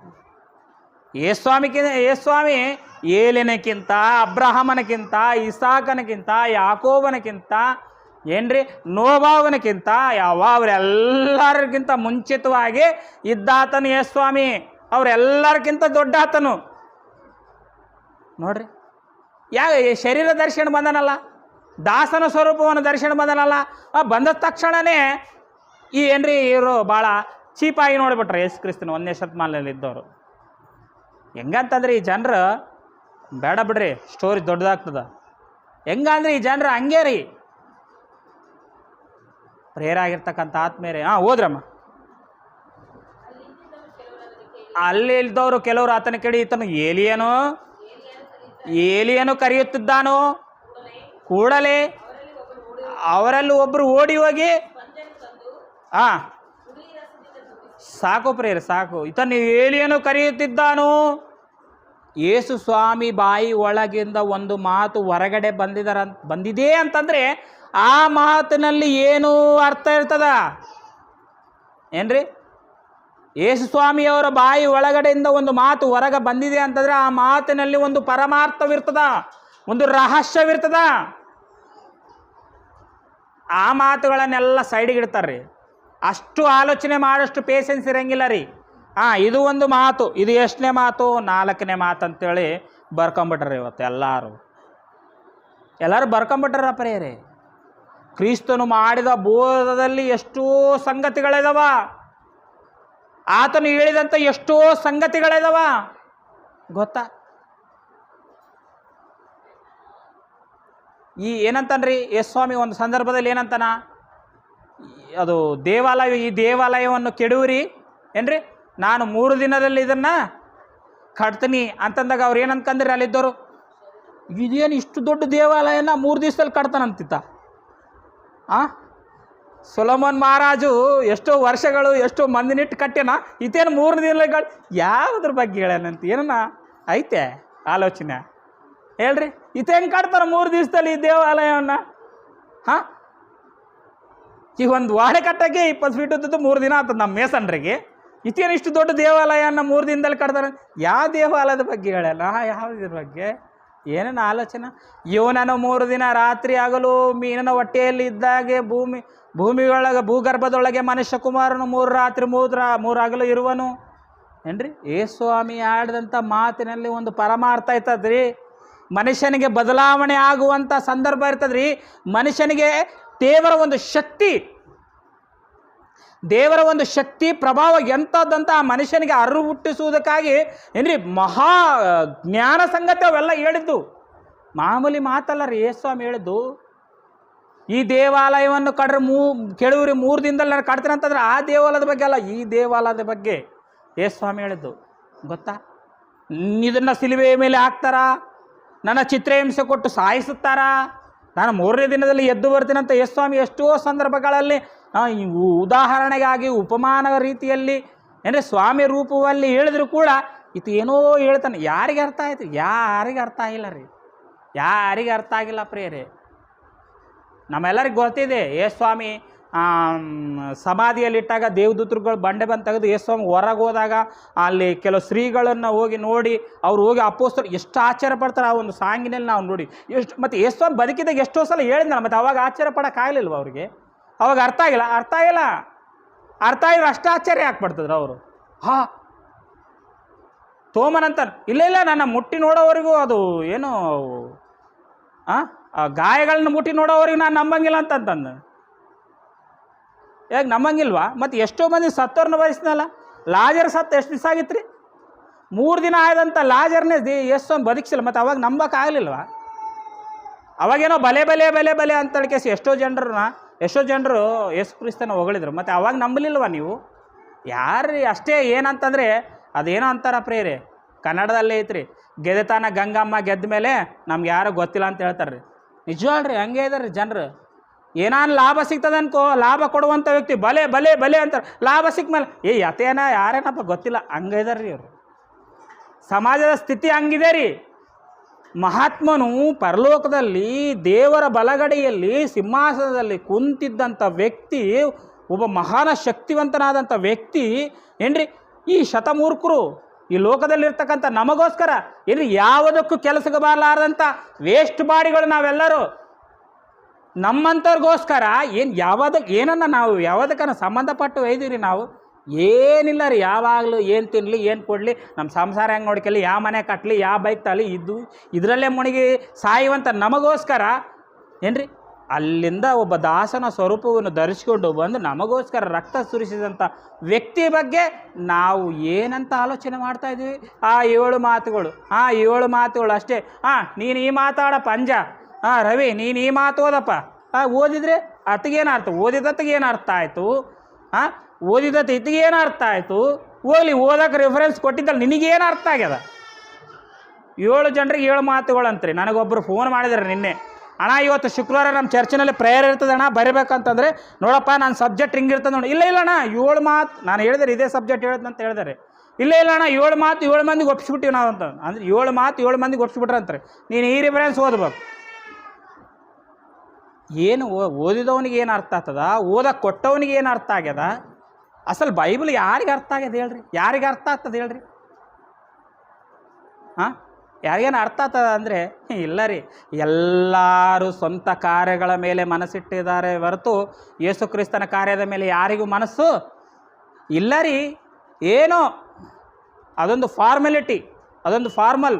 ಹೋಗ್ಬೇಕಪ್ಪ ಚರ್ಚಿಗೆ, ಇವತ್ತು ಸಂಡೇ ಅದ, ಹೋಗ್ಬೇಕು 10 ಗಂಟೆ ತನಕ. 10 ಗಂಟೆಗೆ ಹೋಗ್ಬೇಕು, ಎಷ್ಟು ಗಂಟೆ ತನಕ ಪ್ರೇಯರ್ ಮಾಡಬೇಕು, ಬರಬೇಕು, ಕಾಣಿಕೆ ಕೊಡಬೇಕು. ಅಯ್ಯ ನನಗೆ ಆರಾಮಿಲ್ಲ ಏನು, ಅಯ್ಯ ತಲೆ ಮೇಲೆ ಕೈ ಇಟ್ಟು ಪ್ರಾರ್ಥನೆ ಮಾಡಬೇಕು, ಖುಷಿಯಾಗಿ ಬೀಳ್ತಾರೆ. ಅಯ್ಯ ಪ್ರಾರ್ಥನೆ ಮಾಡಿನಂದ್ರೆ ಇವತ್ತು ನನ್ನ ಮನೆ ಯಾವಾಗಲೂ ಕಳ ಅಂತಂದು ಏನು ಅರ್ಥ ಆಗ್ಯದ? ಯಾರಿಗೆ ಏನು? ಅಯ್ಯ ಕೈ ಇಟ್ಟು ಪ್ರಾರ್ಥನೆ ಮಾಡಿಬಿಟ್ರೆ ನಿನ್ನ ಮನೆ ಕಳ ಆಗಿಬಿಡ್ತದ? ಅಷ್ಟು ಪವರ್ ಆದ ಅಯ್ಯಾಗ ಏನ್ರಿ? ಅಷ್ಟು ಪವರ್ ಐತೆ ಅಯ್ಯಾಗ? ಏನೈತ್ರಿ ಪವರು? ಓಲಿ ಅಪೋಸ್ತಲಿಗಿದ್ದಂಥ ಪವರ್ ಏನಾದರೂ ಇವತ್ತು ಈ ದಿನದಲ್ಲಿ ಈ ಜನರಿಗೆ ಕೊಟ್ಟಿದ್ರೆ ಏನ್ರಿ? ದೇವರು ಒಂದು ವೇಳೆ ಈಗಿರೋ ಬೋಧಕರಿಗೆ ಏನು ಪವರ್ ಇಲ್ಲದ ಎಷ್ಟು ಸುಖ ಜೀವನ ಜೀವಿಸ್ತಾರಂದ್ರೆ ಬೋಧಕರು, ಹಬ್ಬ ಹೇಳಬಾರ್ದ್ರಿ. ನಿಜ ರೀ. ಅಂಥ ಪವರ್ ಇಲ್ಲನೇ ಎಷ್ಟು ಸುಖ ಜೀವನ ಬದುಕ್ತಾರ. ಒಂದು ವೇಳೆ ಅಪೊಸ್ತಲರಿಗೆ ಕೊಟ್ಟಂಥ ಪವರ್ ದೇವ್ರು ಏನಾದರೂ ಇವತ್ತು ಈ ಬೋಧಕರಿಗೆ ಕೊಟ್ಟಿದ್ರೆ ಬಂಗಾರದ ಮನೆಯಾಗ ವಾಸ ಮಾಡ್ತಿದ್ರು ನೋಡ್ರಿ. ನಾವು ನೋಡ್ಬೇಕಂದ್ರೆ ಸಾಧ್ಯನೇ ಇರ್ತಿದ್ದಿಲ್ಲ ರೀ ಅವ್ರನ್ನ. ಯಾಕೆಂದರೆ ಈಗೇನು ನಿಮಗೆ ಗೊತ್ತಿದೆ ಇಲ್ಲ ರೀ, ಕ್ಯಾಥಲಿಕ್ಕಿನ ಒಬ್ಬ ಪೋಪ್ ಇರ್ತಾನೆ ರೀ. ಕ್ಯಾಥಲಿಕ್ಕಿನಲ್ಲಿ ಒಬ್ಬ ಪೋಪ್ ಇರ್ತಾನೆ. ಇಡೀ ದೇಶಕ್ಕೆ ವಿಶ್ವಕ್ಕೆ ಒಬ್ಬನು ಪೋಪು. ಅವನ್ನ ನೋಡ್ಬೇಕಂದ್ರೆ ಒಂದು ವರ್ಷಕ್ಕೊಂದು ಸಾರ್ತಿ ಹೊರಗೆ ಹಿಂಗೆ ಬರ್ತಾನೆ ನೋಡ್ತಾನೆ, ಮತ್ತೆ ಒಂದು ವರ್ಷದ ತನಕ ಹೊರಗೆ ಬರಲ್ಲ ಪೋಪ್. ಗೊತ್ತಾ ನಿಮ್ಗೆ? ಅದು ಯಾವಾಗ ಬರ್ತಾನ? ಅದು ಯಾವುದು ಹಬ್ಬ ಆಗ್ತದಲ್ರಿ, ಮೇರಿ ಮಾತೆ ಹಬ್ಬದ ದಿವಸ ಒಂದೇ ದಿನ ಹೊರಗೆ ಬರ್ತಾನೆ. ದೊಡ್ಡವ್ರು ನೋಡ್ಬೇಕು, ನಿಮ್ಮಂಥವ್ರು ಏನು ನೋಡೋಕೆ ಚಾನ್ಸೇ ಇಲ್ಲ ಆತನ್ನ. ಇನ್ನು ಏನು ಅಂತ ಪವರ್ಗಳು ಕೊಟ್ಟಿಲ್ಲ, ಇಷ್ಟು ಮೆರಿತಾರೆ ಈ ಬೋಧಕರು. ಇನ್ನು ಪವರ್ ಕೊಟ್ಟಿದ್ರೆ ಆಲೋಚನೆ ಮಾಡ್ರಿ. ಇವತ್ತು ಬೋಧಕರ ಸ್ಥಿತಿ ಒಂದು ಗತಿಯಲ್ಲಿ ಹೋದರೆ ವಿಶ್ವಾಸರ ಸ್ಥಿತಿ ಒಂದು ಗತಿಯಲ್ಲಿ ಹೋಗ್ಯದ್ರಿ. ಸತ್ಯಬೋಧ ಎಲ್ಲೈತ್ರಿ? ಯಾವ ಬೋಧಕತ್ತಲ್ಲಿ ನೋಡ ಅಸತ್ಯಬೋಧ, ಅನುಕೂಲವಾದ ಬೋಧಗಳನ್ನು ಮಾಡ್ಕೊಂತ ತಮ್ಮ ಹೊಟ್ಟೆನ ತುಂಬಿಸ್ಕೊಂತ ದಿನಗಳನ್ನು ಕಳೀತಾ ಇದ್ದಾರೆ ಹೊರತು ಕ್ರಿಸ್ತನು ಶಿಲುಬೆಯ ಮೇಲೆ ಪಟ್ಟಂಥ ಬಾಧೆ, ಆತನು ನಮಗೋಸ್ಕರ ಸುರಿಸಿದಂಥ ರಕ್ತದ ಬೆಲೆ ಯಾರಿಗೆ ಗೊತ್ತದ? ಯಾರಿಗೆ ಗೊತ್ತದ ಹೇಳ್ರಿ? ಯಾರು ಆಲೋಚನೆ ಮಾಡ್ತಾರೆ ಹೇಳ್ರಿ ಆತ್ಮೀಯರೇ? ನೋಡ್ರಿ 5ನೇ ಮಾತು ನೋಡ್ರಿ, ಯೋಹಾನ ಬರೆದ ಸುವಾರ್ತೆ 19ನೇ ಅಧ್ಯಾಯ 28ನೇ ವಚನ.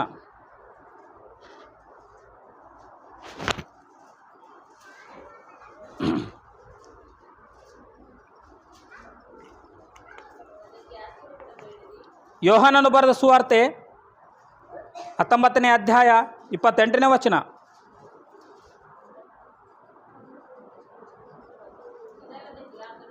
ಇದಲ್ಲದೆ ಪಿಲಾತನು ಒಂದು ವಿಳಾಸವನ್ನು ಬರೆದು 19ನೇ ಅಧ್ಯಾಯ 28ನೇ ವಚನ ಯೋಹಾನನ ಬರೆದ ಸುವಾರ್ತೆ. ಯೇಸು ಎಲ್ಲ ತೀರಿತು ಎಂದು ಯೇಸು ಈಗ ಎಲ್ಲ ತೀರಿತು ಎಂದು ತಿಳಿದು ಶಾಸ್ತ್ರದ ಮಾತು ನೆರವೇರಿತು ಎಂದು ನನಗೆ ನೀರಡಿಕೆ ಆಗಿದೆ ಅಂದನು. ಏನ್ರಿ?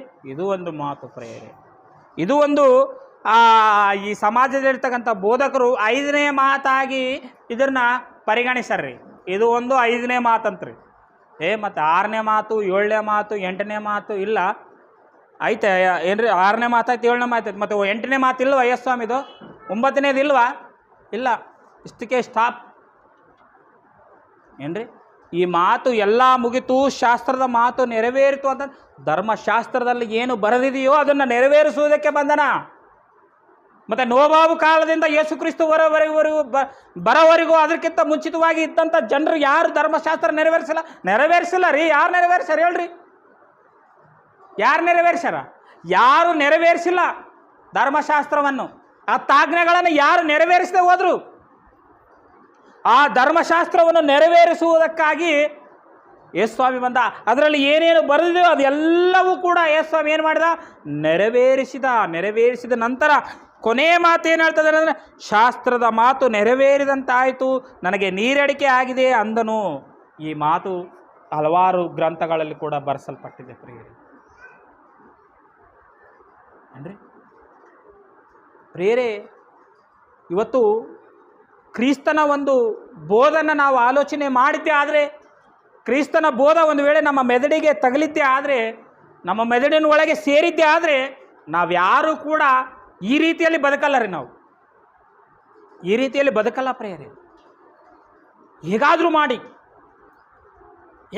ಮಾಡಿ ನಾನು ಒಬ್ಬರನ್ನಾದರೂ ಕೂಡ ಬೆಂಕಿಯ ಬಾಳೆ ಒಳಗಿಂದ ಬಿಡಿಸ್ಬೇಕು. ಯಾಕೆ ಬಿಡಿಸ್ಬೇಕು ಅನ್ನಿಸ್ತದೆ ಅಂತಂದರೆ, ಕ್ರಿಸ್ತನು ನಮಗೋಸ್ಕರ ಪ್ರಾಣ ಕೊಟ್ಟನ, ಕ್ರಿಸ್ತನು ನಮಗೋಸ್ಕರ ಬಾಧೆ ಪಟ್ಟನ, ಕ್ರಿಸ್ತನು ನಮಗೋಸ್ಕರ ಸಿಲುವೆಯ ಮೇಲೆ ಬಿದ್ದನ, ಕ್ರಿಸ್ತನು ನಮಗೋಸ್ಕರ ಹಿಂಸೆಗಳನ್ನು ಅನುಭವಿಸನ, ಕ್ರಿಸ್ತನು ನಮಗೋಸ್ಕರ ಶ್ರಮೆ ಪಟ್ಟನ, ಕ್ರಿಸ್ತನು ನಮಗೋಸ್ಕರ ಅವಮಾನ ಪಾಲಾಗಿದ್ದಾನೆ ಅಂತಂದರೆ, ಇದು ಎಲ್ಲವೂ ಒಂದು ವೇಳೆ ಮನುಷ್ಯನ ಮೆದುಳಿಗೆ ಗ್ರಹಿಸಿದ್ದೇ ಆದರೆ ಅವನೇನು ಮಾಡ್ತಾನೆ ಅಂದರೆ, ಹೇಗಾದರೂ ಮಾಡಿ ನಾವು ಒಬ್ಬರನ್ನಾದರೂ ರಕ್ಷಿಸಬೇಕಂತೇಳಿ ದೇವರ ವಿಷಯದಲ್ಲಿ ಮುಂದಕ್ಕೆ ಸಾಕ್ತಾನ ಪ್ರಿಯರೇ, ಮುಂದಕ್ಕೆ ಸಾಕ್ತಾನ. ಇವತ್ತು ಅನೇಕರಿಗೆ ಅರ್ಥವಾಗದಿಲ್ಲದೆ ಇರುವುದೇ ಕಾರಣಕ್ಕಾಗಿ ಇವತ್ತು ಅನೇಕ ಮಂದಿ ಏನ್ರಿ ಕ್ರಿಸ್ತನ ವಿರೋಧಿಗಳು ತಯಾರಾಗ್ತಾ ಇದ್ದಾರೆ ಅಂತಂದರೆ, ಕ್ರಿಸ್ತನ ವಿಷಯವನ್ನು ಅವರಿಗೆ ಮೆದುಳಿಗೆ ಸರಿಯಾಗಿ ಅರ್ಥ ಆದಂಥ ರೀತಿಯಲ್ಲಿ ಹೇಳುವಂಥ ಬೋಧಕ ಇಲ್ಲದಿದ್ದರೆ ಇದೇ ಕಾರಣ ರೀ. ಸರಿಯಾಗಿ ವಿಷಯನ, ಇಲ್ಲಿ ಏನು ವಿಷಯ ಇದೆಯೋ ಆ ವಿಷಯನ ಸೀದಾ ಅವನ ಮೆದುಳಿನೊಳಗೆ ಸೇರಿಸುವಂಥ ವ್ಯಕ್ತಿ ಇಲ್ಲ ರೀ, ವ್ಯಕ್ತಿ ಇಲ್ಲ. ಏ ಸ್ವಾಮಿನ ನಂಬ್ರಿ ನಿಮಗೆ ಮನೆ ಕಟ್ಟಿ ಕೊಡ್ತಾನ, ಏ ಸ್ವಾಮಿನ ನಂಬ್ರಿ ನಿಮಗೆ ಸಮೃದ್ಧಿ ಕೊಡ್ತಾನ, ಏ ಸ್ವಾಮಿನ ನಂಬ್ರಿ ನಿಮಗೆ ಉದ್ಯೋಗ ಬರ್ತದ, ಏ ಸ್ವಾಮಿನ ನಂಬ್ರಿ ನಿಮಗೆ ಆಶೀರ್ವಾದ ಬರ್ತದ. ಈ ವಿಷಯನ ಅನೇಕ ವಿಶ್ವಾಸಿ ಹೃದಯದೊಳಗೆ ತುಂಬುತ್ತಾ ಇದ್ದಾರೆ ವಿನಃ ಏ ಸ್ವಾಮಿನ ನಂಬಿದವರು ಪ್ರತಿಯೊಬ್ಬರು ಶ್ರಮಗಳನ್ನು ಅನುಭವಿಸಬೇಕು, ಬಾಧೆ ಪಡಬೇಕು. ಕ್ರಿಸ್ತನು ನಮಗೋಸ್ಕರ ಪ್ರಾಣ ಕೊಟ್ಟನ, ನಾವು ಕೂಡ ಸೋದರಗೋಸ್ಕರ ಪ್ರಾಣ ಕೊಡುವ ಹಂಗಿನಲ್ಲಿ ಇದ್ದೀವಿ ಎಂಬ ವಿಷಯನ, ಈ ಸಂಗತಿನ ಹೇಳುವಂಥ ಬೋಧಕನೇ ಇವತ್ತು ಇಲ್ಲದಂತಾಗೋಗಿದೆ ರೀ. ಸಿಗದೇ ಇಲ್ಲ ರೀ ಅಂಥ ಬೋಧಕರು ಇವತ್ತು. ಎಲ್ಲಿಯಾದರೂ ಸಿಗ್ತಾರಂದ್ರೆ ಅದು ನಮ್ಮ ಬೈಬಲ್ ಓಪನ್ ಯೂನಿವರ್ಸಿಟಿ ಇಂಡಿಯಾ ಇಂಟರ್ನ್ಯಾಷನಲ್ಲೇ ಸಿಗ್ತಾರೆ. ಇವತ್ತು ಪಾಪ ಜನರಿಗೆ ವಿಷಯನ ತಿಳಿಸೋದಕ್ಕೆ ಲಕ್ಷಾಂತರ ರೂಪಾಯಿ ಹಣನ ಖರ್ಚು ಮಾಡ್ತಾ ಇದ್ದಾರೆ ರೀ. ಒಬ್ಬರನ್ನಾದರೂ ಬೆಂಕಿ ಬಾಳೆಯೊಳಗಿಂದ ರಕ್ಷಿಸಬೇಕು, ಕರುಣೆಯನ್ನು ತೋರಿ ಲಕ್ಷಾಂತರ ರೂಪಾಯಿ ಹಣವನ್ನು ಸುರಿದು ದೊಡ್ಡ ದೊಡ್ಡ ಬಹಿರಂಗ ಸಭೆಗಳು, ದೊಡ್ಡ ದೊಡ್ಡ ಬಹಿರಂಗ ಸಭೆಗಳು ಇವತ್ತು ಎಷ್ಟೋ ಲಕ್ಷ ಜನ ನೋಡ್ತಾ ಇದ್ದಾರೆ. ಇಂಟರ್ನೆಟ್ನಲ್ಲಿ ಕೆಲವು ಸಾವಿರ ಜನಗಳು ನೋಡಿದರೆ ಪ್ರೆಸೆಂಟ್ ಲೈವ್ದಲ್ಲಿ ಅಲ್ಲಿ ಕುಂತಿಕೇಸಿ ಎಷ್ಟೋ ಸಾವಿರ ಜನ ನೋಡಿ ವಾಕ್ಯನ ಸ್ವೀಕರಿಸ್ತಾ ಇದ್ದಾರೆ. ಆ ವಾಕ್ಯನ ತಿಳಿಸುವುದಕ್ಕಾಗಿ ಏನ್ರಿ ಕನ್ವೀನರ್ಸ್ಗಳು ಲಕ್ಷಾಂತರ ರೂಪಾಯಿ ಹಣಗಳನ್ನು ಸುರಿತಾ ಇದ್ದಾರೆ, ಲಕ್ಷಾಂತರ ರೂಪಾಯಿ ಹಣಗಳನ್ನು. ಗೊತ್ತಾ, ಒಂದು ಪ್ರಸನ್ನ ಬಾಬು ಮೀಟಿಂಗ್ ಮಾಡಬೇಕಂದ್ರೆ ಎಷ್ಟೋ ಲಕ್ಷಗಳು ಖರ್ಚಾಗ್ತಾವ. ಅಷ್ಟು ಲಕ್ಷಗಳು ಎಲ್ಲಿಂದ ಅಂತ ಎಲ್ಲರೂ ನಿಮ್ಮಂಥವ್ರು ನಮ್ಮಂಥವ್ರು ಕೂಲಿ ದುಡಿಯುವಂಥವ್ರು ಆ ಹಣವನ್ನು ಸುರಿದು ಯಾಕೆ ಅದೆಲ್ಲ ಯಾಕೆ ಮಾಡ್ತಾ ಇದ್ದಾರೆ ಅಂತಂತ ಕಾರಣ ಒಂದೇ, ನರಕದ ಬಾಯಿಯಿಂದ ಒಬ್ಬನ್ನಾದರೂ ರಕ್ಷಿಸಿ ಪರಲೋಕಕ್ಕೆ ನಡೆಸಬೇಕೆಂಬ ಉದ್ದೇಶ ರೀ, ನಡೆಸಬೇಕೆಂಬ ಉದ್ದೇಶ ಪ್ರೇಯರ್ ಆಗಿರ್ತಕ್ಕಂಥ ಆತ್ಮೀಯರೇ. ಇನ್ನೊಂದು ವಾಕ್ಯ ನೋಡ್ಕೊಂಡು ಮುಗಿಸ್ಬಿಡೋಣ ಪ್ರೇಯರೇ. ಅದೇ ಯೋಹಾನ ಬರೆಸುವಾರ್ತೆ 19ನೇ ಅಧ್ಯಾಯ 30ನೇ ವಚನ ಒಂದು ಸರ್ತಿ ನೋಡ್ರಿ.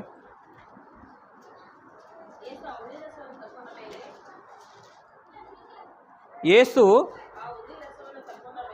ಆ ಹುಳಿ ರಸವನ್ನು ತೆಕ್ಕೊಂಡ ಮೇಲೆ ತೀರಿತು ಎಂದು ಹೇಳಿ ತಲೆಬಾಗಿಸಿ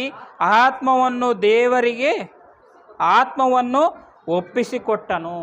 ಏನ್ರಿ, ಎಲ್ಲವೂ ಮುಗಿದ ಮೇಲೆ ಎಲ್ಲವೂ ಮುಗಿತು. ದೇವರು ಕ್ರಿಸ್ತನ ವಿಷಯದಲ್ಲಿ ಯಾವುದು ಬರೆಸಿಟ್ಟಿದ್ದನೋ, ಯಾವ ಸಂಗತಿಗಳನ್ನು ಆತನಿಗೋಸ್ಕರ ಬರೆಸಿಟ್ಟಿದ್ದನೋ ಅದೆಲ್ಲವನ್ನು ನೆರವೇರಿಸಿ ತನ್ನ ಆತ್ಮವನ್ನು ದೇವರಿಗೆ ಒಪ್ಪಿಸಿಕೊಟ್ಟನು. ಎಲ್ಲ ತೀರಿತಂತ ಹೇಳ್ತದೆ ನೋಡ್ರಿ, ಎಲ್ಲ ಮುಗಿತಂತ ಹೇಳ್ತದೆ ಪ್ರೇಯರ್ ಆಗಿರ್ತಕ್ಕಂಥ ಆತ್ಮೀಯರೇ. ಇವತ್ತು 6ನೇ ಮಾತಾಗಿ ಪರಿಗಣಿಸಿರ್ತಾರಲ್ಲ ಈ ಕ್ರೈಸ್ತವರು, 6ನೇ ಮಾತಾಗಿ ಎಲ್ಲವನ್ನು ತೀರಿತು, ಎಲ್ಲವನ್ನು ಮುಗಿತು ಅಂತ ಹೇಳ್ತಾ ಇದ್ದಾರೆ. ಅಂತ ಆತ್ಮವನ್ನು ತಲೆಬಾಗಿ ಆತ್ಮವನ್ನು ಒಪ್ಪಿಸಿಕೊಟ್ಟನಲ್ಲ. ಮತ್ತು ನಾವು ಕೂಡ ಮತ್ತೆ ದೇವರ ಚಿತ್ತಾನುಸಾರವಾಗಿ ಬದುಕಿ, ಹೌದಾ ಇಲ್ರಿ, ದೇವರ ಇಷ್ಟವೇನು ಎಂಬುದನ್ನು ಗ್ರಹಿಸಿಕೊಂಡು ತಿಳಿದುಕೊಂಡು ಮತ್ತು ಆತನ ಇಚ್ಛೆಯನ್ನೆಲ್ಲ ನೆರವೇರಿಸಿ ನಾವು ಕೂಡ ನಮ್ಮ ಆತ್ಮವನ್ನು ದೇವರಿಗೆ ಒಪ್ಪಿಸಬೇಕಾದ ಬಾಧ್ಯತೆ ನಮಗಿದೆ ಅಂತೀರಾ, ಇಲ್ಲ ಅಂತೀರಾ? ಇದೇ ಇಲ್ವಾ ರೀ? ಇದೇ. ಮತ್ತು ಒಪ್ಪಿಸ್ತಾ ಇದ್ದೀರಾ ಅಂತಂದರೆ ಎಲ್ಲಿ ಒಪ್ಪಿಸ್ತಾ ಇದ್ದಾರೆ?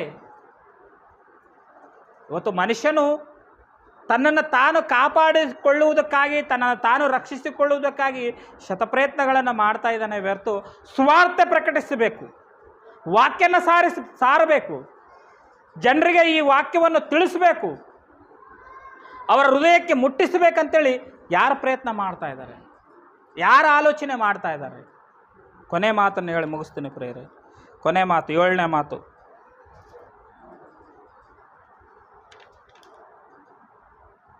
ಲೂಕನ ಬರೆಸುವಾರ್ತೆ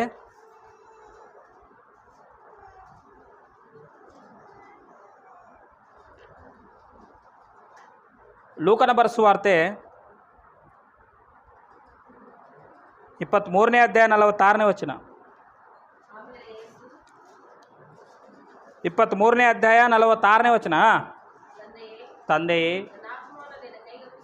ನನ್ನ ಆತ್ಮವನ್ನು ನಿನ್ನ ಕೈಗೆ ಒಪ್ಪಿಸಿಕೊಡುತ್ತೇನೆ ಎಂದು ಮಹಾಧ್ವನಿಯಿಂದ ಕೂಗಿದನು, ತಾನು ಹೇಳಿದ ಮೇಲೆ ಪ್ರಾಣ ಬಿಟ್ಟನು. ಏನ್ರಿ, ದೇವರ ವಿಷಯದಲ್ಲಿ ಕ್ರಿಸ್ತನು ಪಟ್ಟಂಥ ಬಾಧೆ, ಆ ಒಂದು ಹಿಂಸೆ, ಆ ಒಂದು ಕಷ್ಟ ಇವತ್ತಿನ ದಿನದಲ್ಲಿರ್ತಕ್ಕಂಥ ಕ್ರೈಸ್ತವರೆಲ್ಲರೂ ಆಲೋಚನೆ ಮಾಡಬೇಕಾಗ್ಯದ ಪ್ರೇರೆ. ನಮ್ಮ ಕೆಲಸ ಏನು? ನಾವು ಏನು ಸಾರಬೇಕು? ನಾವು ಏನು ತಿಳಿಸಬೇಕು? ತಿಮೋತಿದವರಿಗೆ ಬರೆದ ಪತ್ರಿಕೆ ಒಂದ್ಸಲ ನೋಡ್ರಿ. ಅಪೊಸ್ತಲನಾಗಿರ್ತಕ್ಕಂಥ ಪೌಲನವರು 2ನೇ ತಿಮೋತಿದವರಿಗೆ ಬರೆದ ಪತ್ರಿಕೆ,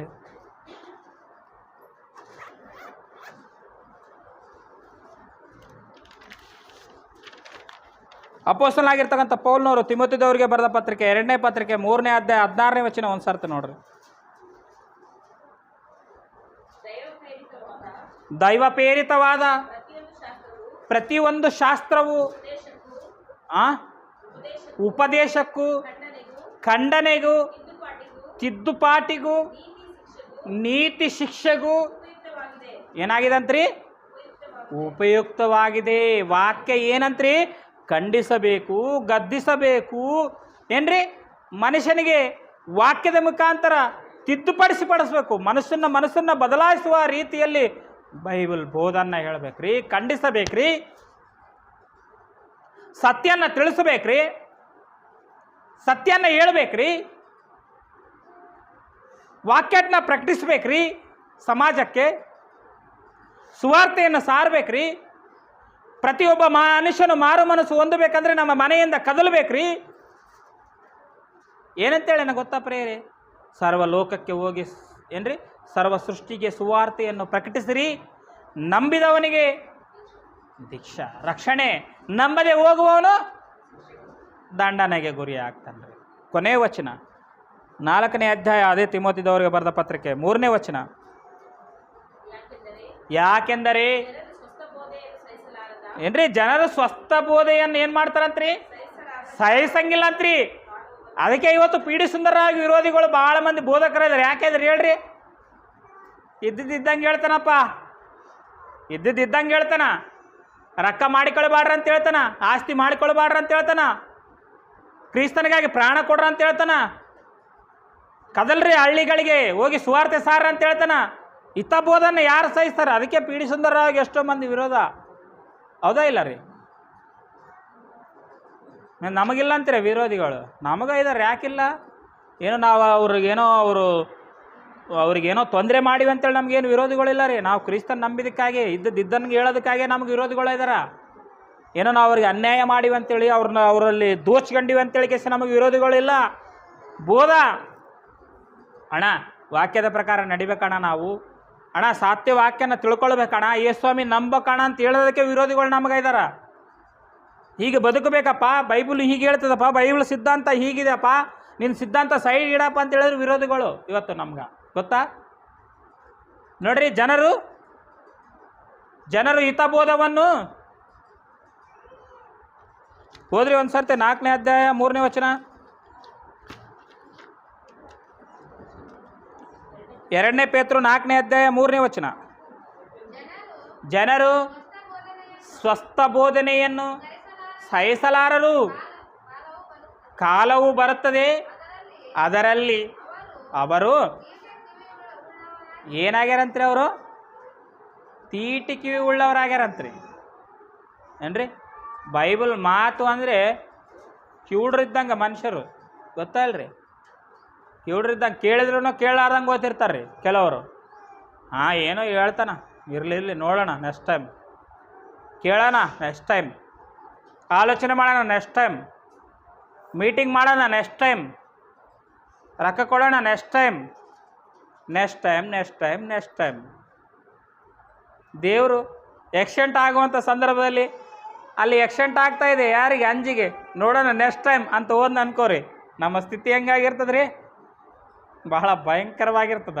ನೋಡೋಣ ಹಸೇನಿ ಹೋಗ್ತಾ ಇದ್ದಾನೆ, ನೆಕ್ಸ್ಟ್ ಟೈಮ್ ಆಕ್ಸಿಡೆಂಟ್ ಆಗಿ ನೋಡೋಣ ನೆಕ್ಸ್ಟ್ ಟೈಮ್ ಅನ್ಕೋರಿ. ನನ್ನ ಸ್ಥಿತಿ ಹೆಂಗಿರ್ತದ? ಬೇಡ ಪ್ರಿಯರೇ, ಇವೆಲ್ಲವೂ ಬೇಡ. ನಮ್ಮ ಬಾಧ್ಯತೆಯನ್ನು ನೆರವೇರಿಸಬೇಕಾಗ್ಯದ. ಪೊಲೀಸ್ ಹೇಳ್ತಾನಲ್ರಿ, ಕರ್ತವ್ಯವೇ ಏನಂತಾರೆ, ಅದು ಯಾವುದೋ ಡೈಲಾಗ್ ಇದೆ ರೀ ಒಂದು. ಹೌದೇ ಇಲ್ಲ ರೀ?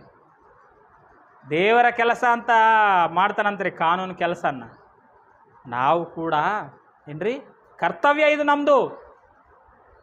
ದೇವರ ಚಿತ್ತವನ್ನು ಯೇಸು ಕ್ರಿಸ್ತ ನೆರವೇರಿಸೋಣ, ನಾವು ಕೂಡ ನೆರವೇರಿಸುವವರಾಗಿರ್ಬೇಕು.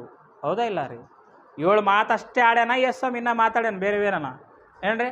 ನೀವು ಕೂಡ ಮತ್ತೆ ಇಲ್ಲ ಸರ್ 7 ಮಾತಷ್ಟೇ ನಾವು ನಮ್ಗೆ ಸೀಮಿತ ಅಂತೀರಾ?